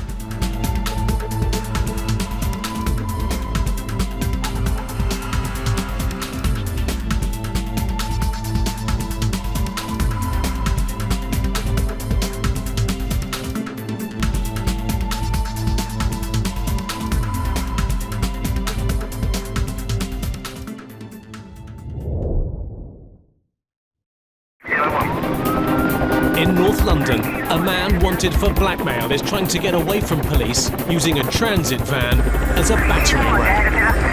We're still behind the vehicle. Anyone who gets in his way is at risk, and the police cars behind can't stop him. But help is at hand. 1,000 feet above the van is a police helicopter. The desperate man is now caught on its camera, and the helicopter crew will take charge of the pursuit. Complete wrong side of roundabout. Total disregard for other road users. The man's also a disqualified driver. Now on the pavement, forcing his way through. And the penalty for blackmail is up to 14 years in prison. Currently a stop, completely bulked. The van weighs nearly 2 tons. Enough to make the difference and avoid arrest. Stand by, he's completely bulked. Got officers approaching the vehicle now. Forcing his way through traffic. By his manner of driving, it was obvious that he didn't want to get caught. Tango 3, if you could just back up slightly. Tonight, how the Sky Cops deal with desperate criminals. Received MP, it's eastbound Kensington High Street. Kensington High Street at the moment. The rookies get their chance to shine. As they chase criminals prepared to risk life and limb to get away. Go for landings. Looks like he's down. He's injured. 120 miles an hour. Drivers who are beyond the limit. It's crashed, MP. It's crashed. And London gets a new helicopter, enabling its Sky Cops to get even closer. You think you're invisible, but not to us. That window was not open at first. Once we're overhead, they're not going to get away.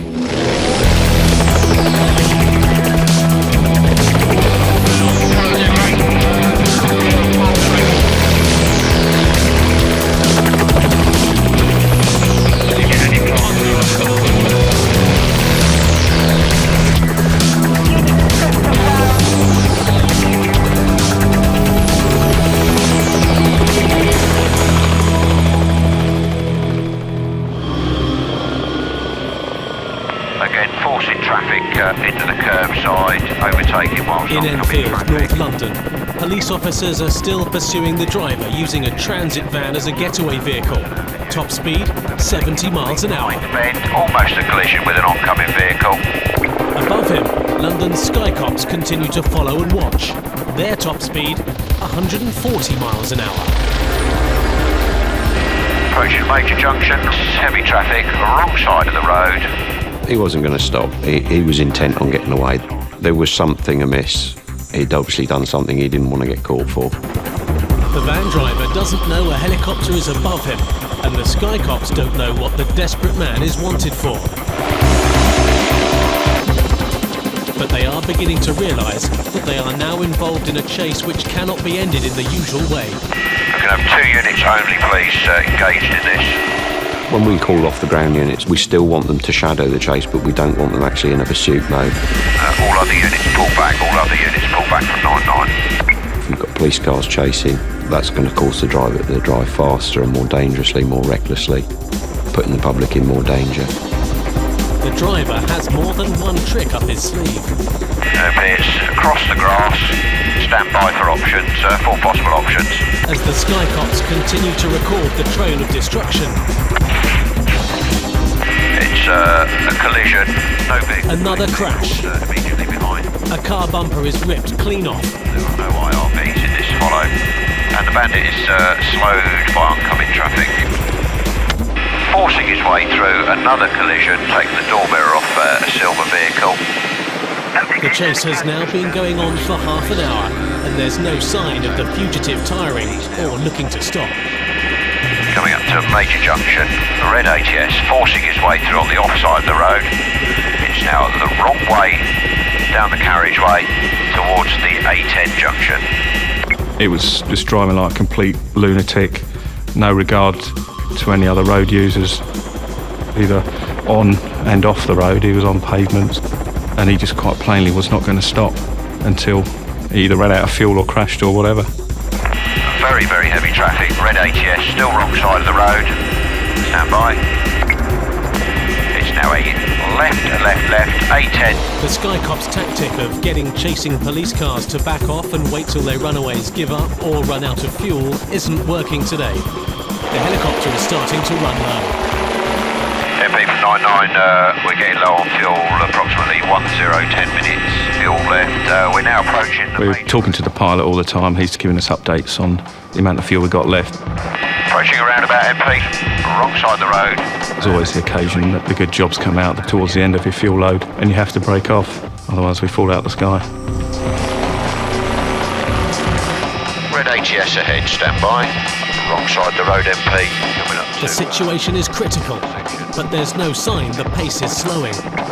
and it's back to his own side of the road, continuing southbound. If the Sky Cops have to pull off to refuel, this desperate driver stands a good chance of getting away. Green ATS, stand by. It looks as if it's going to be a right into Bullsmore, forcing its way across traffic. But at last there's a change. The van appears to be slowing. Bulked at the moment by reasonably heavy traffic. Target has slowed and it's now a right. Stand by for road name. It's a dead end. This road is a dead end. Stand by, MP. Looks like the driver's out. Yeah, this is a decamp, MP. Stand by, MP. The driver is now on foot, but inside a garage. All the Sky Cops can do is hope the officers on the ground are close enough. I don't know whether he was getting his tyres changed or what. He'd had enough, but it was really just try and get away any way he possibly could. There's sufficient units on scene. It may be one in custody. The guys on the ground were there with the dog as well, and he was detained quite quickly. Right, we're having you, mate. Yeah, and the one in the night. Just in time. The Sky Cops must return to base. I just received, we're going to go. We're practically on vapour at the moment.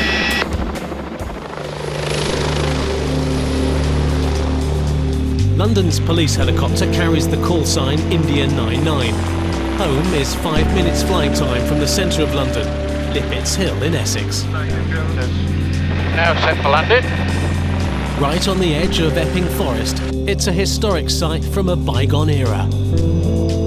A former prisoner of war camp for Italians dating back to the 1940s. And today is the end of another era.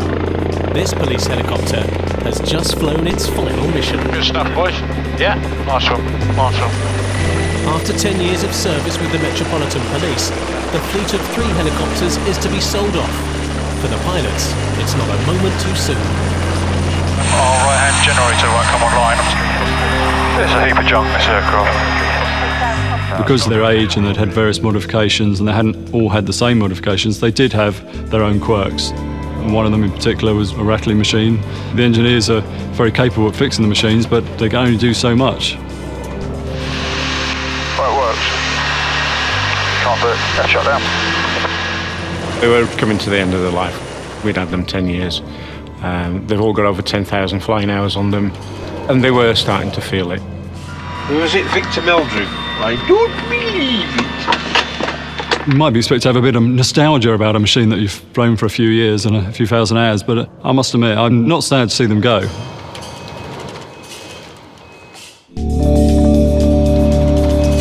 It's out with the old, and in with the new.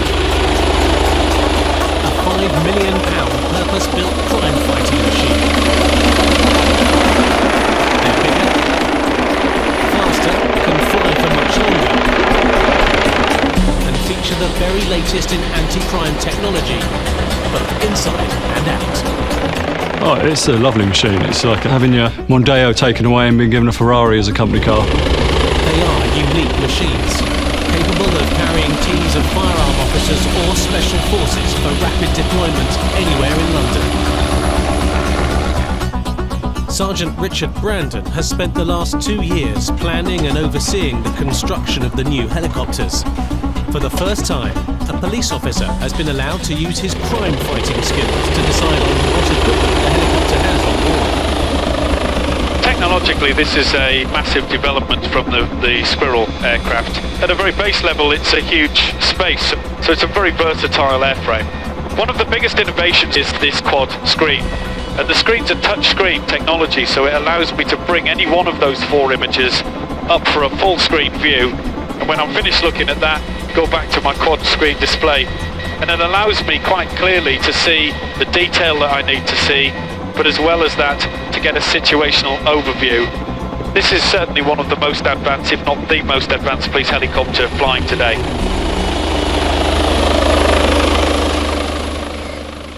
At the Skycops base, it's one of the biggest days in the air support unit's history. The formal unveiling of the new fleet. Today's the official handover of the 3 new aircraft to the Metropolitan Police Air Support Unit. It's obviously a great pleasure to be operating a brand new aircraft, state-of-the-art machine. It's very exciting, just like big boys' toys. Very nice aircraft to operate.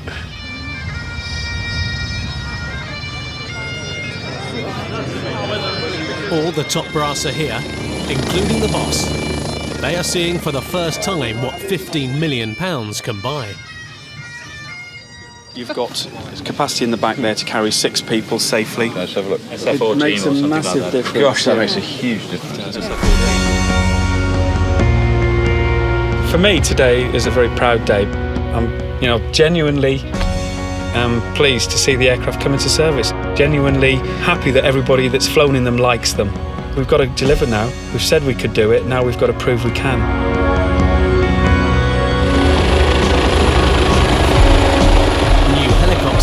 Mean every single one of this unit's 28 police air observers and civilian pilots must be retrained. Okay, do a proactive test now, so if you stand by, I'll just get some details. Sergeant Brandon must teach them all how to master a new bag of tricks and bring his baby to life. We're looking at basically the Ulster town centre area, around the one-way system. But while Sergeant Brandon trains, criminals are trying to take advantage. In East London, the police are after a burglar who's trying to escape in a black Volkswagen, stolen from a house that the man robbed last night. Kilo Golf 1-2, proceed, I lost the stolen vehicle, any unit assistant. He is driving so dangerously that a helicopter is urgently needed. The chase is taking place less than a minute from the Skycops base, and a second helicopter is already being scrambled. He's just saying southbound, he's just driven on the wrong side of the road in front of the police station.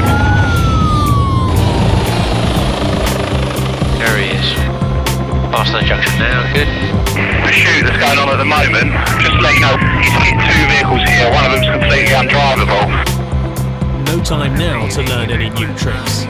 This calls for experience, and Rear Observer PC Norman has plenty of that. He's been a Sky Cop for 8 years. Yeah, ground units from 89, we are overheading downlinking. Downlinking means the helicopter's pictures are being beamed into New Scotland Yard. The suspect clearly didn't want to be stopped, and the manner of their driving was extremely dangerous. They spent some time on the central reservation in trying to evade the police in the hope that the pursuing vehicles on the ground won't be able to follow. The vehicle is now westbound on the A124 Ridge Road. Vehicle's out the wrong way on the A13, wrong way A13. By driving on the wrong side of the road, the car thief has made sure the police cars can't follow him. When the vehicle decided to go the wrong way up the A13, obviously I had to make a decision as to whether it was appropriate or not for vehicles to follow him. No police vehicles in pursuit at this stage. This chase has now become so fast and so furious that PC Norman has no choice. Everyone is going to have to back off. So, ground vehicles disengage, India 999 at this stage, okay? I wouldn't say it was an easy decision, but it can become cut and dry when you look at certain situations and you think this could really cause serious harm to a member of the public if we allow it to continue. It's driving very erratically and very dangerously, really. Just coming up to the outskirts. He's going to end up killing someone. I don't want to be here. Difficult to watch this, actually. Yeah. The stolen car came within inches of hitting not one, but 2 other cars. MP, the vehicle is junction now, Longridge Road with Foreshore Avenue, the roundabout. The Volkswagen isn't going as fast as it could. Its front tyres are shot. That tyre's gone. Damaged when the thief drove off-road. But he isn't showing any signs of stopping. Both front wheels have gone. He's doing well. So too is India 99, thanks to her pilot, a former military helicopter combat flyer who's just become a Sky Cop. I'm coming through, just have a look. His job is to keep the stolen car in sight without letting the driver know he's being followed from above. Having to utilise all your flying skills to position the aircraft, keep up with the pursuit, and listen to what's happening between the police and the observers. And a lot of experience from the military comes forward into that. It's akin to a combat situation in a way sometimes. And it's straight over southbound. And this battle is getting harder by the second. Exit, which is the A13 towards London. The vehicle was moving towards London, more importantly moving towards City Airport. So it was quite important that the observers liaised with the pilot, and the pilot in turn liaised with air traffic control to ensure that there weren't any air traffic issues which would get in the way of the pursuit.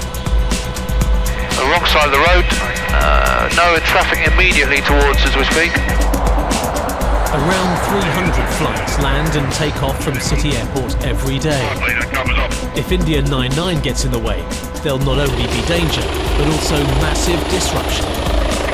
So you've got to not only watch what the aircraft is doing, we've got to listen to air traffic and maintain a situational awareness so that you don't start endangering other people, such as airliners and stuff.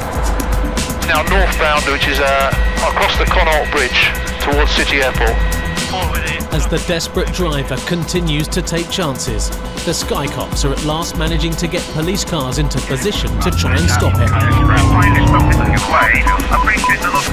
Yeah, he's across the road now. He's back onto the right side of the road, westbound, and this time he is the correct side of the road. The plan is to box him in, as his disintegrating tyres force him to slow down. Yeah, P from Indy 99. Vehicle is now westbound Woolwich Road. There's ground units for saying it looks like the tyre's out, and there are units now behind in case there is a decamp over. It'll be a hard right turn if you decamp. Probably because they realised they were becoming hemmed in, they started to slow down. But there were a large number of police vehicles behind them. Yeah, that's good. Nice positioning. It's gonna be a decamp. Remember, Chris, you're going to go with... It's now clear that the two men in the car want out, at any cost. We weren't initially that sure why they were slowing down. However, it then became apparent that they were looking for somewhere to run from the vehicle. Remember, Chris, you're going to go with the driver, yeah? Yeah. Any occupants empty on? I'm not sure if they planned for where they ended up stopping, because when they got out of the vehicle, they didn't have many places to go, so they ran to a wall, which unfortunately from their point of view, when they looked over the top of it, they'd have seen there was about a 40-foot drop. It looked from where we were as if they were prepared to take the risk of jumping, which in my view would have probably put their lives at risk. However, fortunately for them, the police officers that were pursuing managed to stop them from doing that, and it probably saved their lives. The suspects were detained and taken away.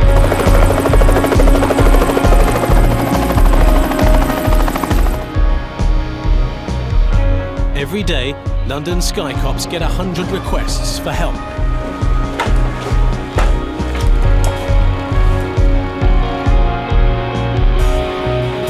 The control tower at the base is their nerve centre. Hello, Support Unit. Calling the shots today is Cara Bond. My role here basically is to go through all the incoming calls, sift any requests, and decide whether they're suitable for us to attend to, and then dispatch the aircraft to the job if necessary, whether they're on the ground or in the air. While it's business as usual for most of the duty air crew, it's a day of reckoning for 12 visitors. So once I've called your number, if you just come stand here by the green wall, I'll just take a quick picture of you. Miller. Each is a serving police officer, desperate to fill one of the 2 vacancies in the Sky Cops team. This week is the final phase, if you like. We're down to the last 12 contenders. We've got 2 posts available, but if all 12 don't make the standard, then nobody will be selected. Brandon. It's something I've always wanted to do since I've joined. A bit of a childhood dream as well. When I joined the job over 10 years ago, this is where I sought to be, and this is my opportunity. If you come across well and you're yourself, then hopefully they'll decide whether you're any good for the job or not. This is actually horrible. And it's going to get worse. All these wannabe Sky Cops are going to be tested to the limit. We're looking for people who have some understanding of what the police expect on the ground from the aircraft.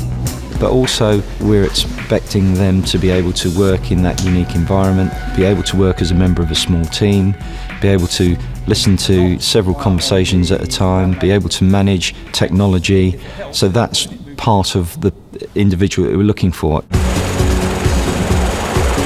London Sky Cops have 3 helicopters.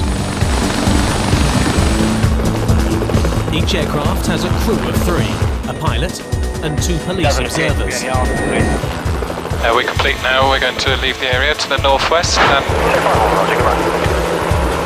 Many of their tasks aren't linked to crime. Today they're off to watch the beautiful game. Tottenham are playing Arsenal at home, and there could be trouble. If that bronze one, I'm just going to wander around. Okay, if you reach up with your left hand, Bill, if you reach down with your left hand. Meanwhile, deep in Epping Forest, the wannabe Sky Cops are facing their worst nightmare, the assault course. You are over your time. Now you start to see the natural sort of people coming out. They were talking. People are starting to come out of their shell a little bit.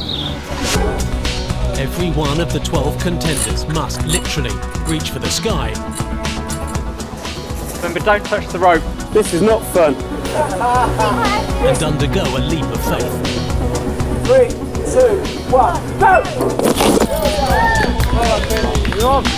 We're looking to move into winching and operations like that, which do involve moving around the aircraft. And this will test that. It does test your levels of fitness and confidence as well with heights. Well done. Well done. I think we all volunteered for this. It's mad. Oh my goodness. Wow. You are under a lot of pressure to get it right all the time. So as the week went on and the pressure built, someone who was maybe trying to be someone they're not, the pressure would get to them.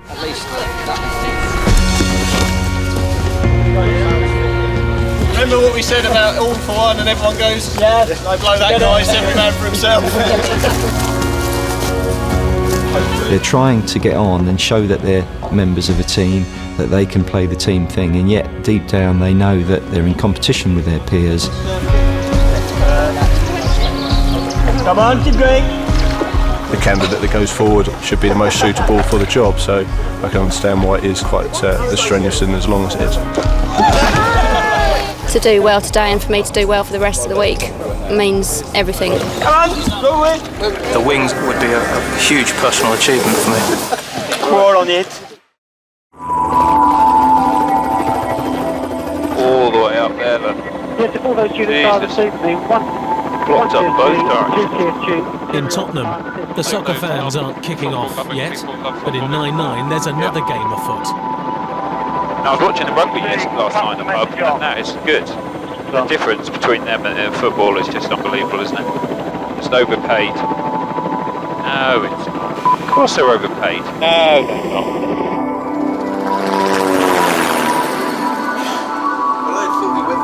Back at Lippets Hill, the 12 coppers are still trying to impress.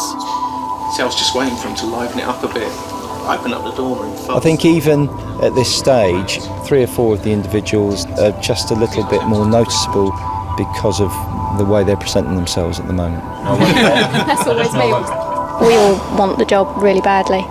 We all seem to get on, but you can't help but look at each other as competition. It's definitely a competitive environment this week. There's 12 of us here. I think we've all got to try and be number one.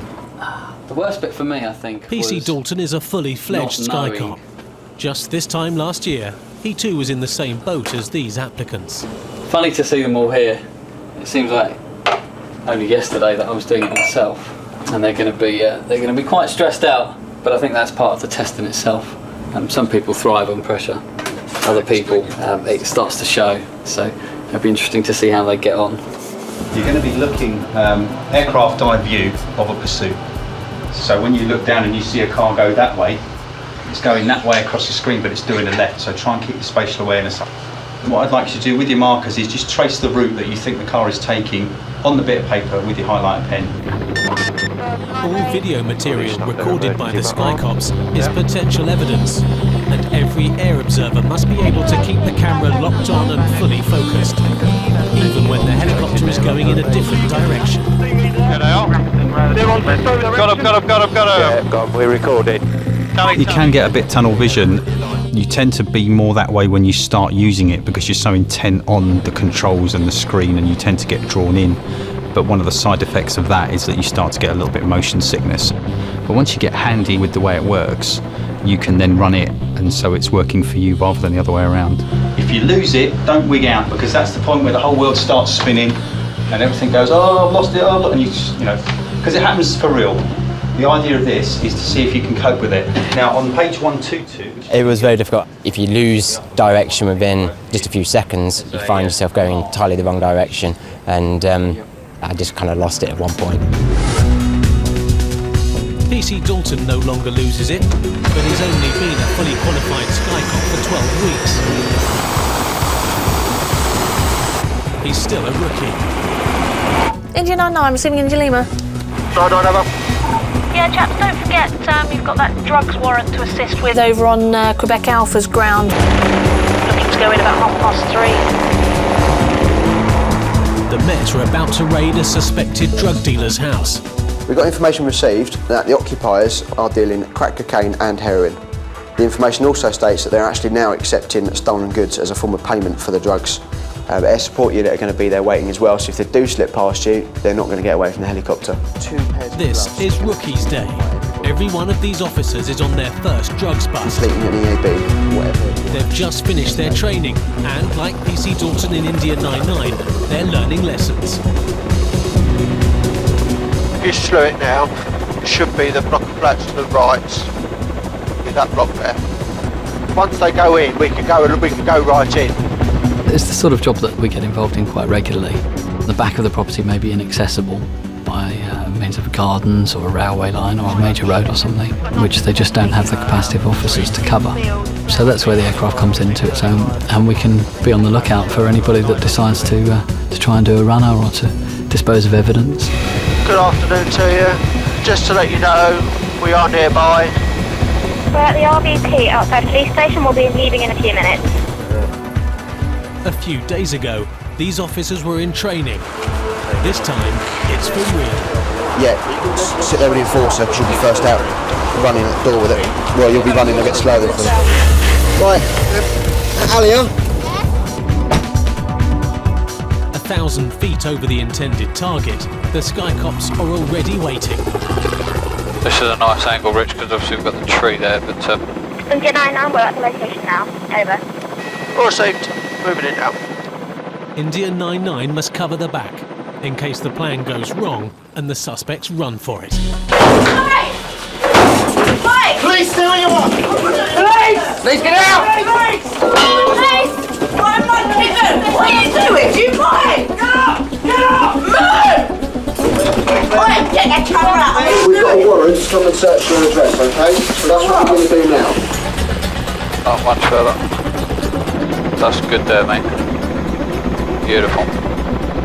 As 99 hovers, the rookies below are making progress. Keep everybody in the room down there. It's a bust right out of the textbook, way out. Tension's really high because you don't know what to expect behind the door. I mean, it could be anything, it could be someone with weapons, or you don't know how many people are in there and how they're going to react. In the classroom, everyone stands still and they do exactly what you tell them to do. But when you get out on the streets, it's a completely different scenario. Calm down now! No, you're not coming in my house like this! I appreciate you don't want to see it. I appreciate that's frustrating for you, but we are going to have to search the address, alright? You do what you want, mate. So that's what we're going to do now. Is anyone else in? And now there's a problem. The rookies need to get a drug dog in to search the place. They can't because there's a cat about. Haven't seen the cat. Yeah, baby on the sofa or something. The rookies haven't only managed to find the cat, they've also got credit cards that shouldn't be there and an imitation firearm, but no drugs. Alright, these old bank documents with someone else's name as well. Sorry? All the documents someone else's name. Did you want to swap and you can take photographs? We've got exhibits already in the living room. What's the first exhibit going to be? Do you know yet? The first exhibit is going to be that credit card. Thank you very much, India 99. Premises secured, 99 over. Yes, premises secure. Thank you, India 99. Outstanding. RTB. Roger.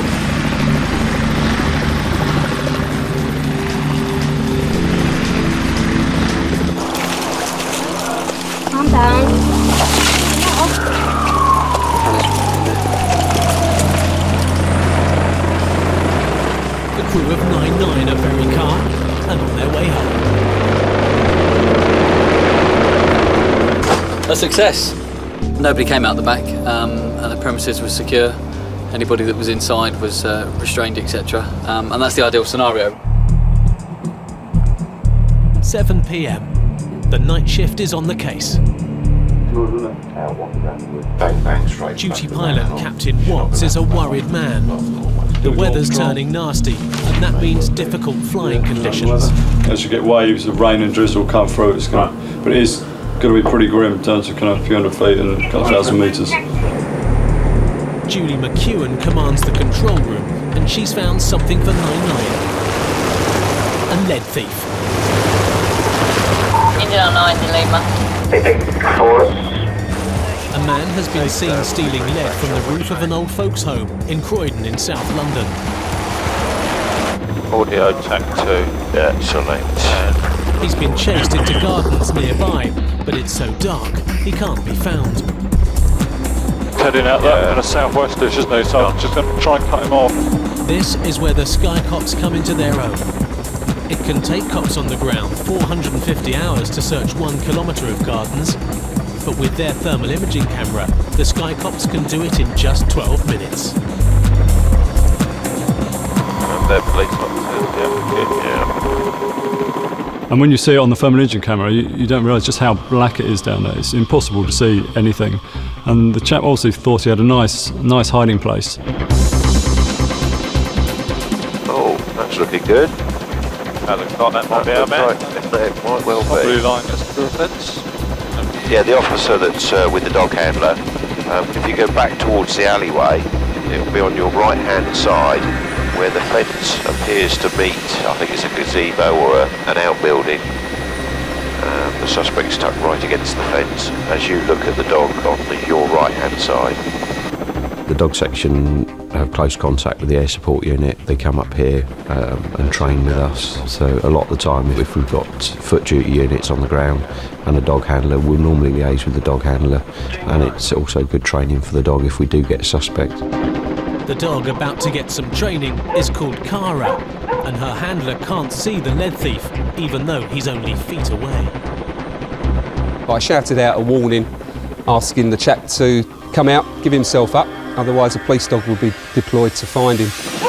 He refused to come out. The dog's found him.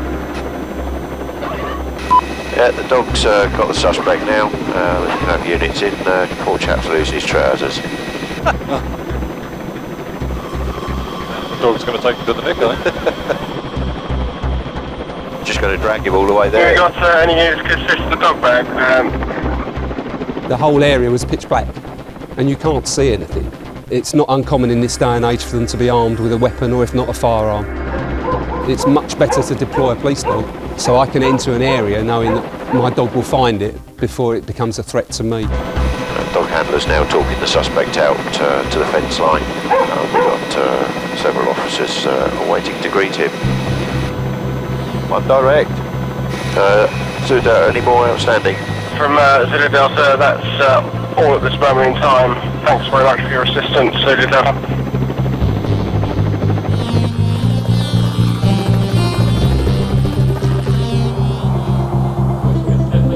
Tonight, like many nights, the Sky Cops spend many hours doing nothing. We keep ourselves busy, we'll get some dinner, watch a bit of TV, do some paperwork, and after about 4 or 5 hours, and it's getting late at night, then you start to feel kind of weary. So you just got to keep yourself motivated. So yeah, it can be frustrating, but you just got to find things to do. Read a book. It's 2 in the morning, and there's trouble on the way. Speed increasing up to 90 miles an hour in a 40-mile-an-hour zone. A young woman has stolen a car after a burglary in Essex, and she and her male accomplice are trying to get away from the police who tried to stop her. We're in the fast lane heading towards Barking, please. Indian 9-9 crew, please, to the aircraft. Thanks. They're heading into London. Stand by horizon. Okay. A job for Indian 9-9 and the Met Sky Cops. Ready for check? Stand 813. 822. 99's pursuit commander tonight is PC Ayres, who is surprised by what is racing along the carriageway beneath. Within sight, 110 mile an hour. I've not heard of too many pursuits involving female drivers. 120 mile an hour. DN99, it's DN99, you receiving? Can you give your EPA if you have a... DN99, we're at the next roundabout, waiting for them to come towards. We were probably there 10 minutes. Identified it, we get established on scene, make sure all the crew are happy, what they're looking at.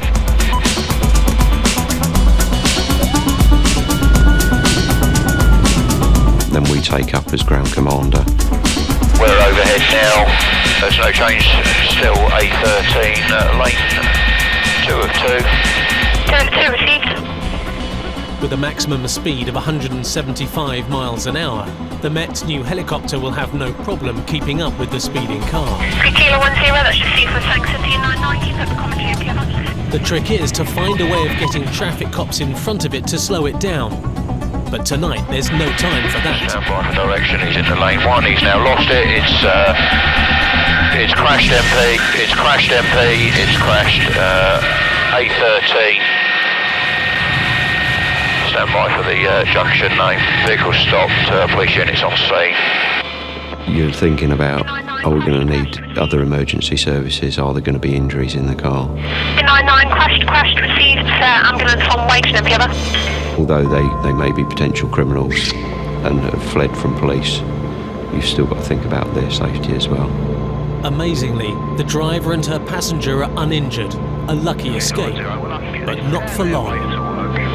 There are 2 suspects have been arrested, both the driver and the male passenger. Information unit is an IC4 female was the driver. She claims to be pregnant, would you believe? No other assistance is required at this stage. At 110 miles an hour, anything could have happened. It looks fairly dramatic on film. Fortunately, the Armco, the central reservation, is designed to take an impact. So that would have taken the speed out of the crash. We're almost done here, we're going to start routing back towards base. Many thanks to Oscar Juliet 90 for the commentary, many thanks to India 99.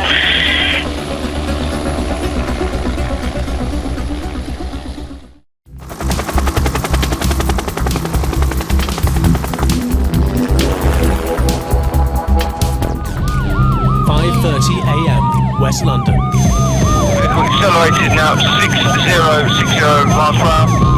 A man wanted by 3 different police forces is trying to escape from the Metropolitan Police. Also on his tail are the Sky Cops in India 99. The speed is 7070 towards the roads are clear. The car is stolen and the man in it is a suspected kidnapper. Okay, there's a hospital there. That's on the nose with the blue line. Okay, yeah, I've got it, I'm following it. That's it? Yeah, you've got it on screen. He's barely keeping control. He'd lost at least one of the tyres, so it was only a matter of time before it got a lot more serious. The speed is 7070 miles per hour. The roads are clear.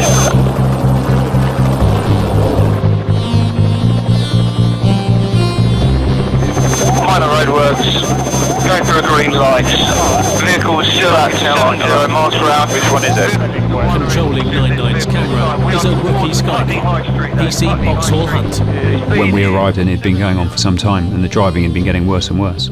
He had gone up the wrong way round Hammersmith one-way system and had gone head-on with other cars, so it's quite important that we got there.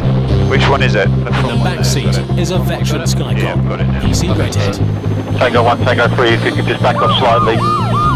India 99 to take over the commentary, please, have you ever? Received MP, it's eastbound Kensington High Street at the moment. The desperate man is heading into the centre of London. PC Redhead is now in charge of the pursuit and everyone involved in it. Can we go down a little bit, Chris, if you're happy? Yep. At the controls of 99 is another new boy, Captain Daly, a former army pilot. In a way, it's very akin to tactical flying because it's a very fluid situation. You're having to make very quick decisions. You're having to utilise all your flying skills to position the aircraft, keep up with the pursuit, and listen to what's happening between the police and the observers. So it uses all your skills, really, and a lot of experience from the military comes forward into that. It's going to loosen behind the back of this building. It's going to try and bring him. Yeah, go for it. I can see what you're doing. Yeah. It's lost behind the building. It's now 6 a.m. and the situation on the ground is getting worse. The wanted man is also a disqualified driver and the stolen car is falling to pieces. It's really heating up at the back there. Right. And it's now wrong side of the roundabout, northbound up the southbound track of Park Lane, and it's off, back towards High Park Corner. It's going to be a decamp, I'm going with the driver. Decamp. It's still dark on the streets and the police on the ground can't see the fugitive or where he's heading, but the Skycops can. Oh, that's got to hurt. Down in towards the underpass. Looks like he's down. He's injured. Coming up from... Get back round, Chris. We could see that it was quite a high 20-30 foot drop on the other side, but he obviously couldn't at night, so he jumped over what he thought was a low fence and then dropped. Right, units with blues, stop. He's over the barriers on your right, and MP, consider an ambulance. He's lying on the ground at the base of where he dropped down. I don't know if he's hiding or whether he's injured. Yeah, he's definitely not moving. I wouldn't have done that, actually. No. And officers approaching now. Yes, that's all received. We'll get an ambulance called down for you. 5, please. One detained in cuffs on the floor, over. Sometimes you do catch your breath and gasp at things that happen. They like to push the limits all the time, and those limits are always changing and increasing. I think we'll leave it to them, guys. Is it dusk yet? Got time for another follow now. Time for what? Another follow. How about a cup of tea? Can I get a cup of tea? You haven't earned it yet. Hey, that was a good chase, that. I wanted it to go on longer. I was all over it. Good result. Yeah.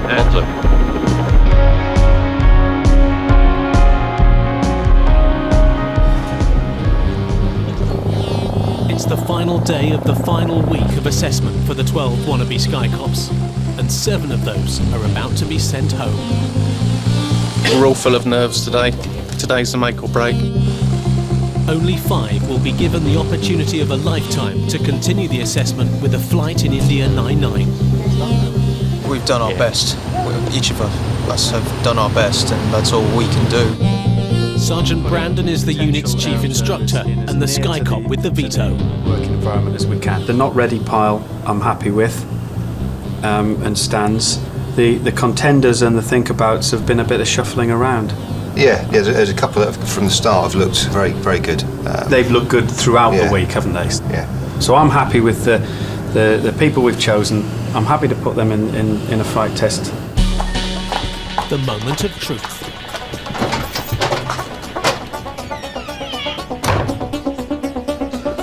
I remember how I felt, thinking that there was a possibility that I could get through and get onto the unit. But at the same time, I remember how sort of nervous and apprehensive I was at every stage, wondering if this would be the stage that I didn't get through. Getting this was good, but this is just nerve-wracking now because we just want to know.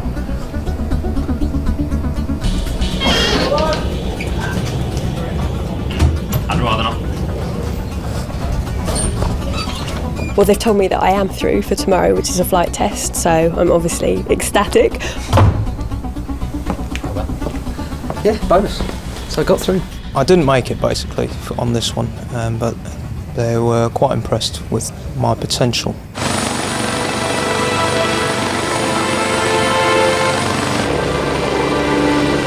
For the 7 officers rejected, this is as close to a helicopter as they'll ever get.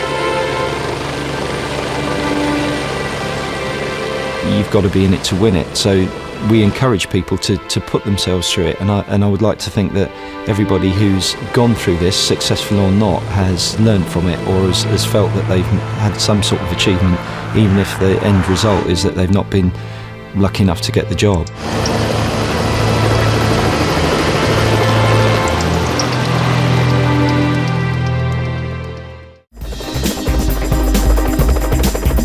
The driver of the transit van was found guilty of dangerous driving and was later jailed for blackmail. The driver of the stolen Volkswagen got 10 months for dangerous driving and 20 months for burglary. No drugs were found at the flat and no charges were brought against its occupiers. When the woman who claimed to be pregnant was examined by a doctor, she was found not to be pregnant. She was charged with dangerous driving and theft of a motor vehicle. The thief caught by the police dog received a community punishment order. And the driver of the stolen car, who was wanted by 3 different police forces, was sentenced to 9 months.